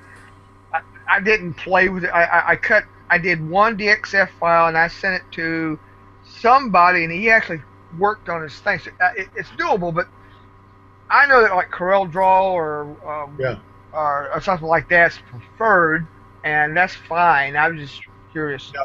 Yeah. So what I would do, Edward, is I would try to take your file and bring it into CorelDRAW. That's what I drive the laser with, basically, is a CorelDRAW 2D drawing package. Yeah. Yeah, I mean, well, I was looking at CorelDRAW actually for stuff because there's no reason to have to go.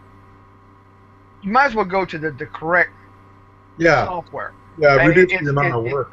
It's silly to, and I stay with SketchUp because I can do whatever I want, and I don't feel like paying $7,000 for a SolidWorks program. You know, that's ridiculous if you can get it done. And the other part is I tell people it's what you're used to, and you've got the kinks out. You know how it works. You know, that sort of thing. But, exactly. Yeah, I was looking at CorelDRAW, and now everything they do, Corel does is all on the it's in the cloud. You buy a subscription. So. Yeah, it may be an importable file extension. We could look at that and give a test file a try. Yeah. As an example, but here's a thought for you guys. If you're talking about or thinking about going down that path, I'm going to go back and I'm going to reference my little wall panels here for a second, because the real challenge that I learned after buying this company was taking a lot of the existing designs, and Ron will remember a lot of them. He talked about the real finger jointed connections and whatnot, but you really got to think in your kit.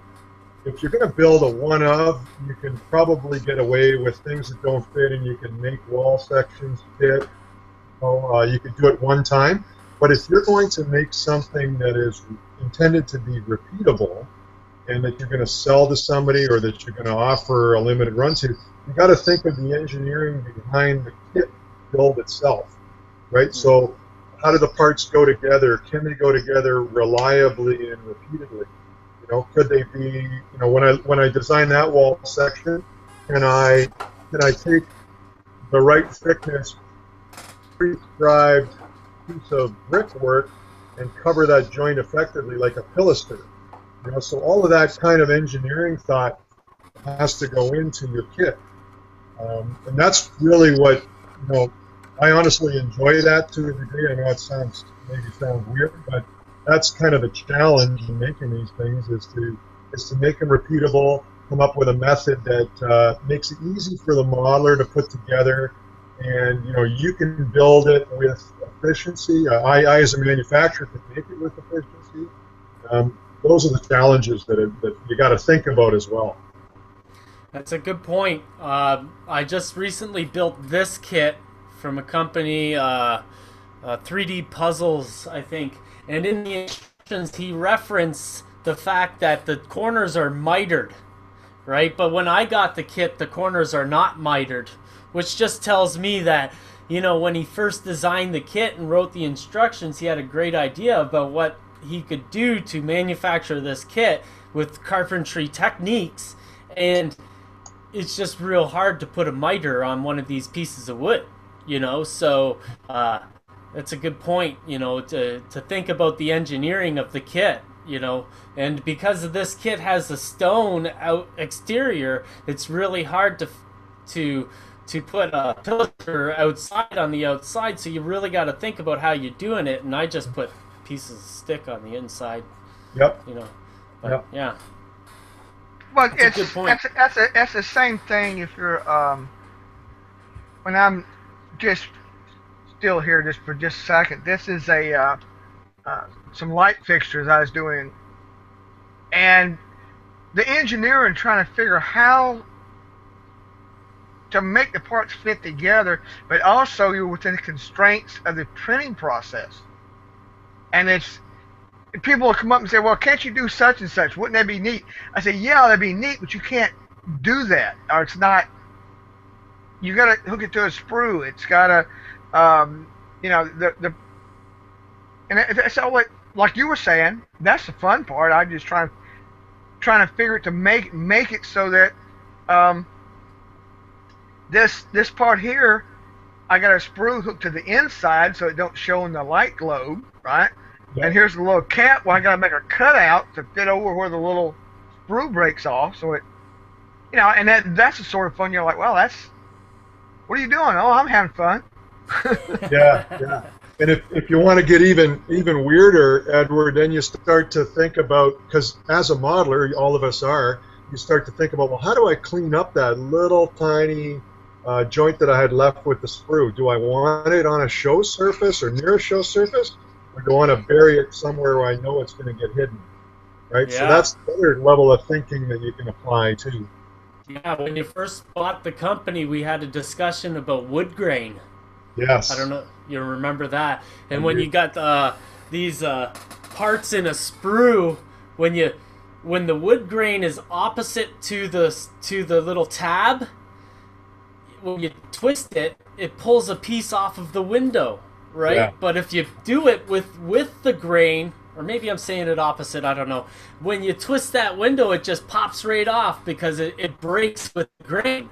You know, yeah. So that's one of the things you don't recognize until you've broken off 150 windows for a skyscraper 4 times in a row. But you know, that sort of thing is like the paper modelers. People don't realize there's a grain in paper.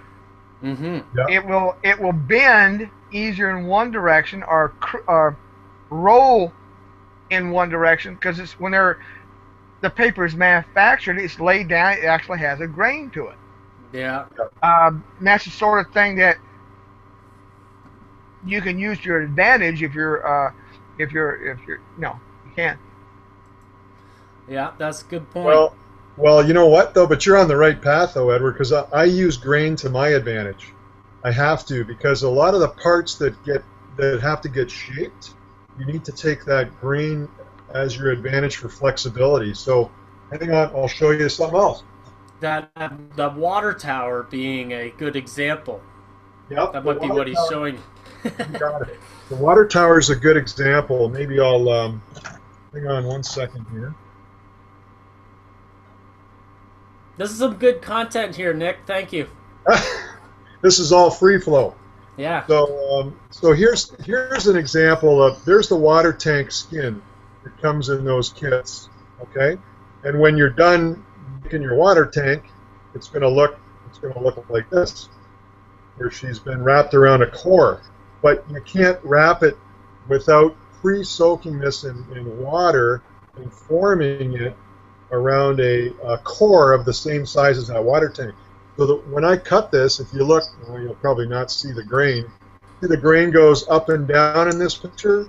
Yeah. Okay. I'm showing you, it's because I want that part to curve this way, right? Yeah. I want to help it.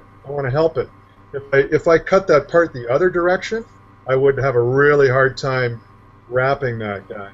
Even with water, you wouldn't have a hope in hell to. You're going, and the thing, what's really funny is you're going back to the old furniture makers when they were steaming wood in order to. They had to look at which direction the grain is moving. I mean, that just mechanically it makes sense. You got it. So there's a tower structure for the Grimsby station. You can kind of, that's all formed. Whoops, I'm too close. Maybe that's all formed around a core. Mm-hmm. For example, so that wood has been pre-soaked as well and formed, and it's easy to do. It just, you soak it for about an hour in some hot water. You wrap it around something like a glue bottle or something that's about that size and shape. Throw some elastic bands on it, walk away, come back in a couple hours, and it's ready to go. Glue it on your substructure. Yeah, Go ahead. No, I was just going to say that was reminding me of. I was watching the video. They were building a water tank. What was the guy that was doing the filthy jobs or whatever it was? You know, the dirty jobs. He was doing. They were rebuilding some water tanks, and they were showing there's a part of the process they were like steaming curves in some of the parts and stuff like that. It was just like, it's wild. Yep. Yep. Yeah, the man's name's Mike Rowe. Micro, there you go. Good show. That was actually shown by the one where they were rebuilding the wooden water tank on top of buildings. Yep. Yeah. For modelers, I was like, look at this, man. There's instructions on how to do it. But you're right. Those things are on every building in any big city, right, or any city for that matter, because that was the fire prevention. That was your water supply. They're all over the rooftops in Chicago, New York, and probably in the cities you live in, I'm sure too. Right. So it's a great detail that doesn't seem to get modeled very much. No, and it's not old history. It's modern history. It's it's easier to pump if water pressure. Water pressure will only shove water so high against gravity or air pressure. So they got to put them on top of it. I mean, that's like you said. That's for fire or other things. That has to be there, because otherwise you're up the creek. And this is 2015, and there's guys out redoing the stuff today. Yep. That's a good point. That's a good point, Ed. Because if the power goes out today, you want something that works. Oh, Still. what? It's like if it ain't broke, don't fix it. Exactly. It's been around forever, and here's 2015. They're like, well, isn't that old process? Yes, and we'll use it because it works. Yeah, that's true. And being from Canada, me and Nick live about an hour away from each other. Wetting this wood down is a technique that we have to use during the winter in most cases, and I imagine that it's still necessary down south, because. And the reason we've got to wet the wood up here is because we've got this gas-fired heat stove in the background here, and it's drying everything tinder dry. And if you don't wet it, it's still going to split, even if you've got it bending in the proper way towards the grain. So, yeah, it's important to soak it, use the elastics, and let it dry, and then you glue it, and then put the elastics on again. When maybe cut the excess off where it overlaps on the side where it's just important to do that part of soaking the wood to get these things to do what you want it to do. And that's it. Go ahead. I'm just saying that you're just repeating what has been done for wood guys using veneer on wood in the 1700s, 1800s. I mean, that's how the master craftsmen did it. Hey, I built circular stairs for about 4 years, and we still use veneer. We still soak it. Yeah. Yeah. So, where was I? There ought to be a joke in there about Ron and circular stairs, but I can't think of it. Hey, Ron, I got an idea. Go for it. How about painting? Painting this stuff. Aye. So, what I did to paint this stuff is I avoided, I gotta crazy glue that part back on. I avoided mortar lines altogether. Because this building's really old. And I've heard people say, I heard Scotty Mason say once that there's not one single building he's ever seen that didn't have mortar lines. But I'd like to add to that statement. He's right. However, if the mortar lines have been there since the 1920s, they've been through steam, where they've got the soot of steam engines, especially if it's beside the rails. You're never ever going to see a mortar line on those buildings. And if you do see a mortar line, it's going to be a charcoal black. So I avoided putting the mortar lines in this structure. I just painted it with red oxide paint. Came back and painted my foundation with aged concrete. Painted a nice black line across the top here so I could put my sign on. And I used my Cricut. I used my Cricut die cutter to cut out the custom sign, but Nick puts the kit out with printed signs, which are just as nice. And I know I veered off the path, but I usually do that, to give people the chance to recognize that they can expand on a kit after they buy it. It is their kit, right? Just to reinforce your point, this is a photo I took down in Camden the other day. That's awesome. Yeah, isn't that great? I love walking down the alleys and behind the buildings because it's like it was 100 years ago, right? Well, not as good shape, but the point is, I am close, and look how the mortar is almost the same color as the brick from 10 feet away. Looks a little yellow. Yeah, I mean up the down low it is, but I'm only about 3 foot from that. But just look up a little bit, 10, 15, 20 feet up. Yeah, this was this is an old building. I mean.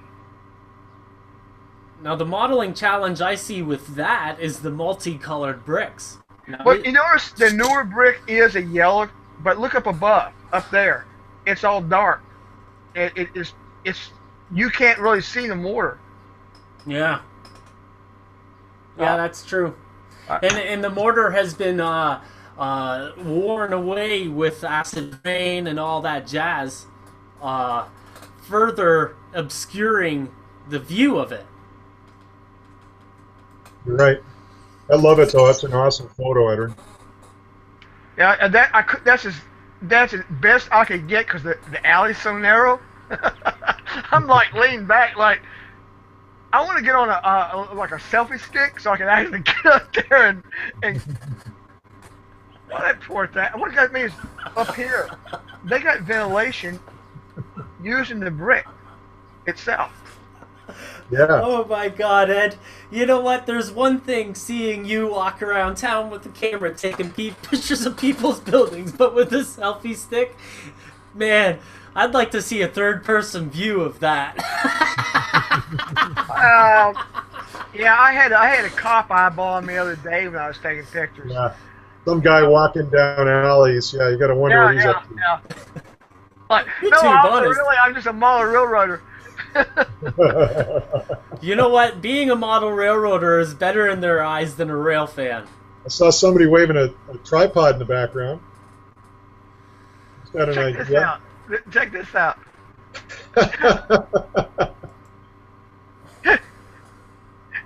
What the hell is that?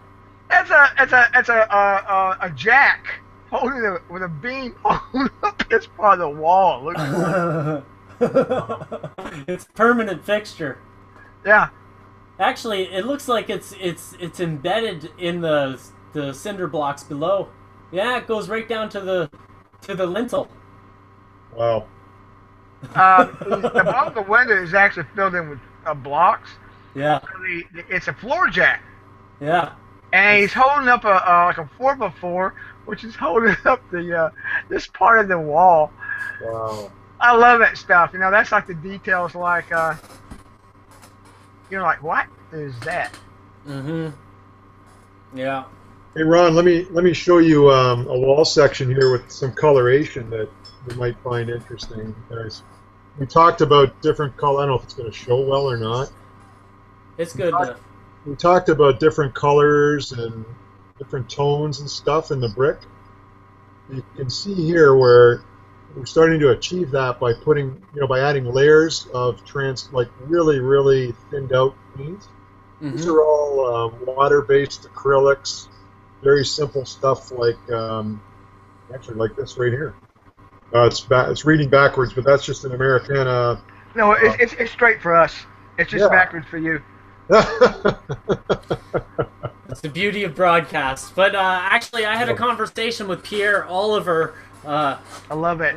Another local modeler, and he said he'd like to see yellow brick buildings, and the process that you use to create these kits with the wood that you're using really does represent yellow brick really nicely.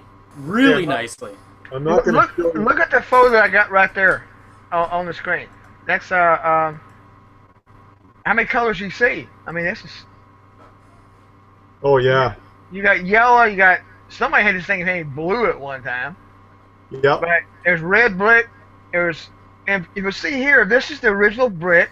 It's black, like Ron was saying. They Yep. filled that window in because it's got a light colored mortar. And originally that was a nice building. They had beautiful, a light kind of a yellowish brick around it. Yep. Yeah, coin was yellow. That's awesome. Yep. And they sometimes built with different color bricks too, right? For accent. Mm-hmm. Right. So I'm going to sneak a little something in a photo here, but I'm not going to show it all because this is a new product that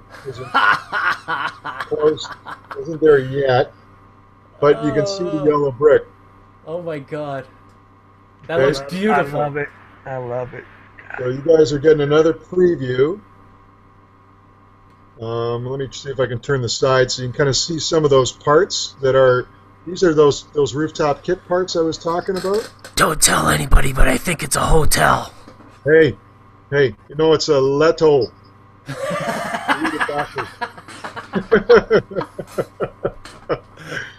So anyway, but there's your yellow brick version, and you know why is because, as Ron said, here's the raw material, right? It's already in a yellow brick. Right. And all you're really doing is slightly accenting it with some really watered down tones of yellow and brown, and even some orange tones that end up on top of that too. So And lots of cool opportunities. the significance of the color of brick really is the type of soil that surrounds you. You know, in Hamilton, Ontario, where a lot of our bricks were made, other than the stuff that was imported, is red brick. The stuff that we find around the London area in all the rural houses and stuff, it's really rare to find red brick. You find yellow brick. I don't know if that was because it was a cheaper type of brick, or that's the stuff that came in from the States or what have you. But, you know, sometimes the color of brick is a localized thing. So, you know, everybody making brick buildings out of red oxide paint, you know, sometimes locally that's not what you're witnessing. So it's a real opportunity to get these yellow these wood kits that are created with the brick, so that you can do this yellow brick. You know, some people are using basswood and stuff like that, where it's really a white wood. And sure, the laser burning process will add a little bit of color to it, but the products that Imagine That Laser Art are using for their bricks are already kind of yellowish. So once you get the laser cutting that you can see along the line here, you know, that's really starts adding some color and taste to your models. So that's something that's unique to Imagine That Laser Art that I don't think a lot of people understand, and that's actually something that I'm gonna have to make a video of, is to do some yellow brick.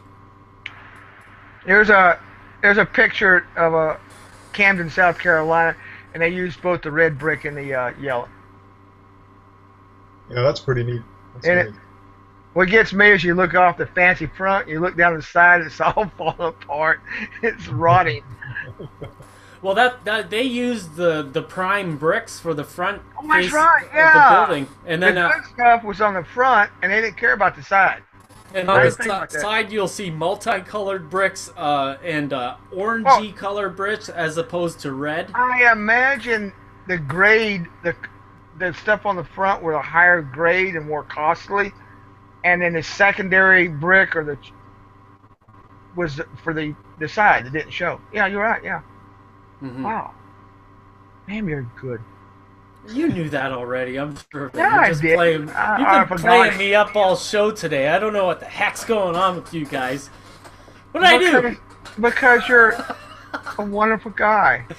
This is where I smile and put a little star. Cheese. There you go. You gotta do that in your video. Make it like a who was it? The actor used to. He'd smile like a little ping, Yeah. and it would. I don't know. That just derailed that. Okay. Oh boy. Yeah, exactly. Peter. You around still? No, he looks like he's gone. Yeah.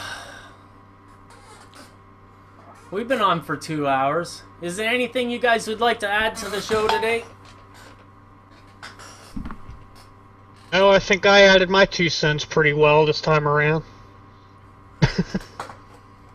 Yeah, this kit, I did a video of it, and I'm gonna show it in one of the shows because I want to get this kit in to the next show. So I'm gonna try to do a kit build per show. I don't know if it's gonna work out, but I'm gonna try to get the majorities of the shows to have a kit build put into the show, and then cut it down so it's just the highlights of the build, and then show a link to the full long video. I've been doing a lot of long videos these days, and I know the regular YouTube watchers are not interested in watching long videos. They want to be able to watch a short 5-minute video, comment, and go. But I don't know, I'm kind of keeping that stuff for my vlogs, and anything of substance, I'm just doing the whole thing. Because my pet peeve about YouTube is that I can't watch it for entertainment purposes, because I like to do things around the shop. I'm always bebopping, doing something, getting some whiz-bang trick put out, or doing whatever. And I want to listen to some content that's going to be an hour or two, or, listening to Model Rail Radio is awesome, And actually, Nick, I want to get you to go on that show, because I think you're really going to benefit from being on the show, number one, and I think that you could really add to Tom's show by going on there as well. I think that not enough manufacturers go on to the show who aren't there to really advertise, but to just share what they're doing and stuff like that. Tom's show's not commercial in any way. They had the guy that's NCE. I forget his name, and he was on there as a model railroader sharing his, and one of the guys goes, "What? You've got a halo." Talk about oxymorons from earlier.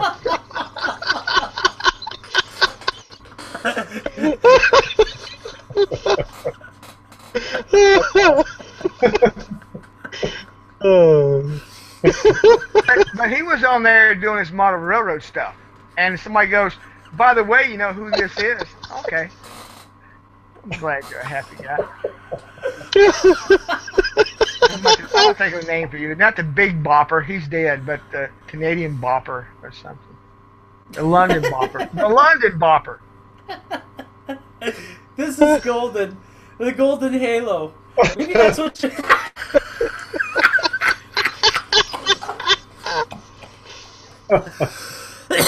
Oh my god. Mm.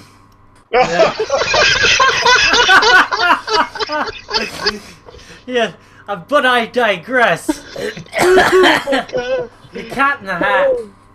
That's fitting. That's fitting for you, Ed. The cat in the hat.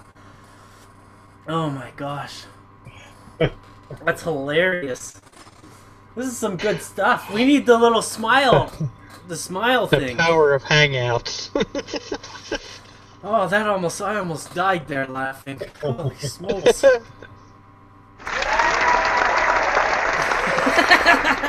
Oh, without that, we got to use more often. No. Ken Patterson puts that into his show. Oh, he can have it. He can have it. That's all his. Well, it's been a great show, actually. I'm surprised. Yeah.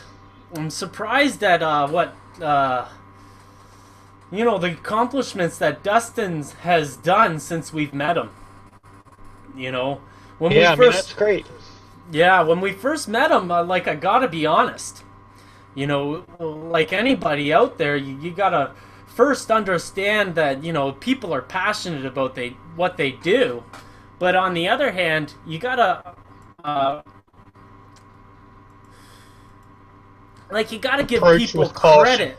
Yeah, you gotta be cautious about some people because they could be just, you know, in dreamland and stuff like that. But, you know, we gave them a challenge to go get a video from Toby Keith Foundation. He got the video, you know, and I think it's, you know, if he's accomplishing stuff, so be it for me to stand in his way. I'm not ever, I don't care if I got 50,000 subscribers. I don't care if this show is so popular, it's, you know, it'll never get to my head because I'm always going to have people bringing me back down to earth. And it's people like him, you know, who, you know, if I support him and actually get, you know, his number of kits he puts out from 150 to 1,000, man, that's an accomplishment I want to boast about, you know.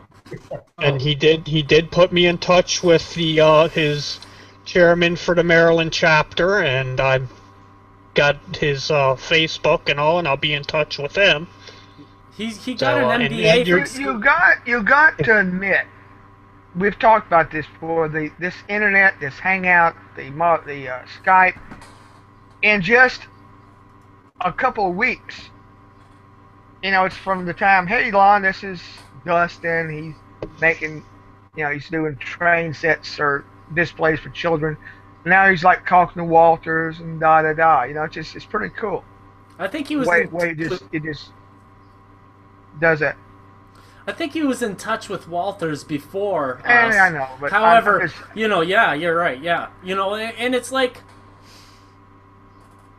I appreciate the compliments towards me, but you know, there's so many people out there who say they build kits and you never see photographs of what they do. You know, you say they're commercial builders and stuff like that. You never see where they are and stuff like that or what they do. They don't, they want you to believe everything they say and to, you know, boost them up because of some perceived story that they came up with. But when people produce, you know, what they're doing and they're actually giving back like Dustin is, I think each one of us does, we owe it to the hobby to support him, you know, and he's got all the help that I can offer forever and ever until it's screwed up, you know. So I'm happy to have got him on. And Nick, you too. My relationship with Imagine That, starting with Mark, was great. You know, since you've bought the company, my relationship has been improved drastically. Like I just appreciate our friendship so much. You know, anything I can do to help you, no problem. Thank you very much. No, thank you. Actually, thank you.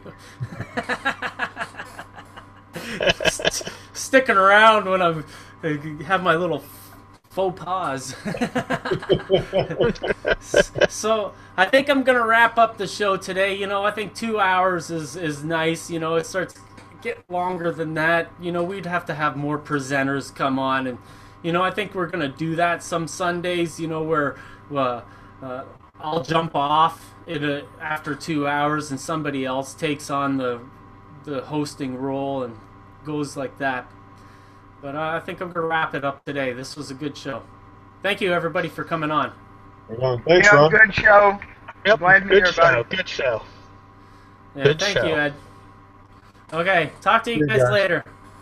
See ya. Take care. Take care. All right.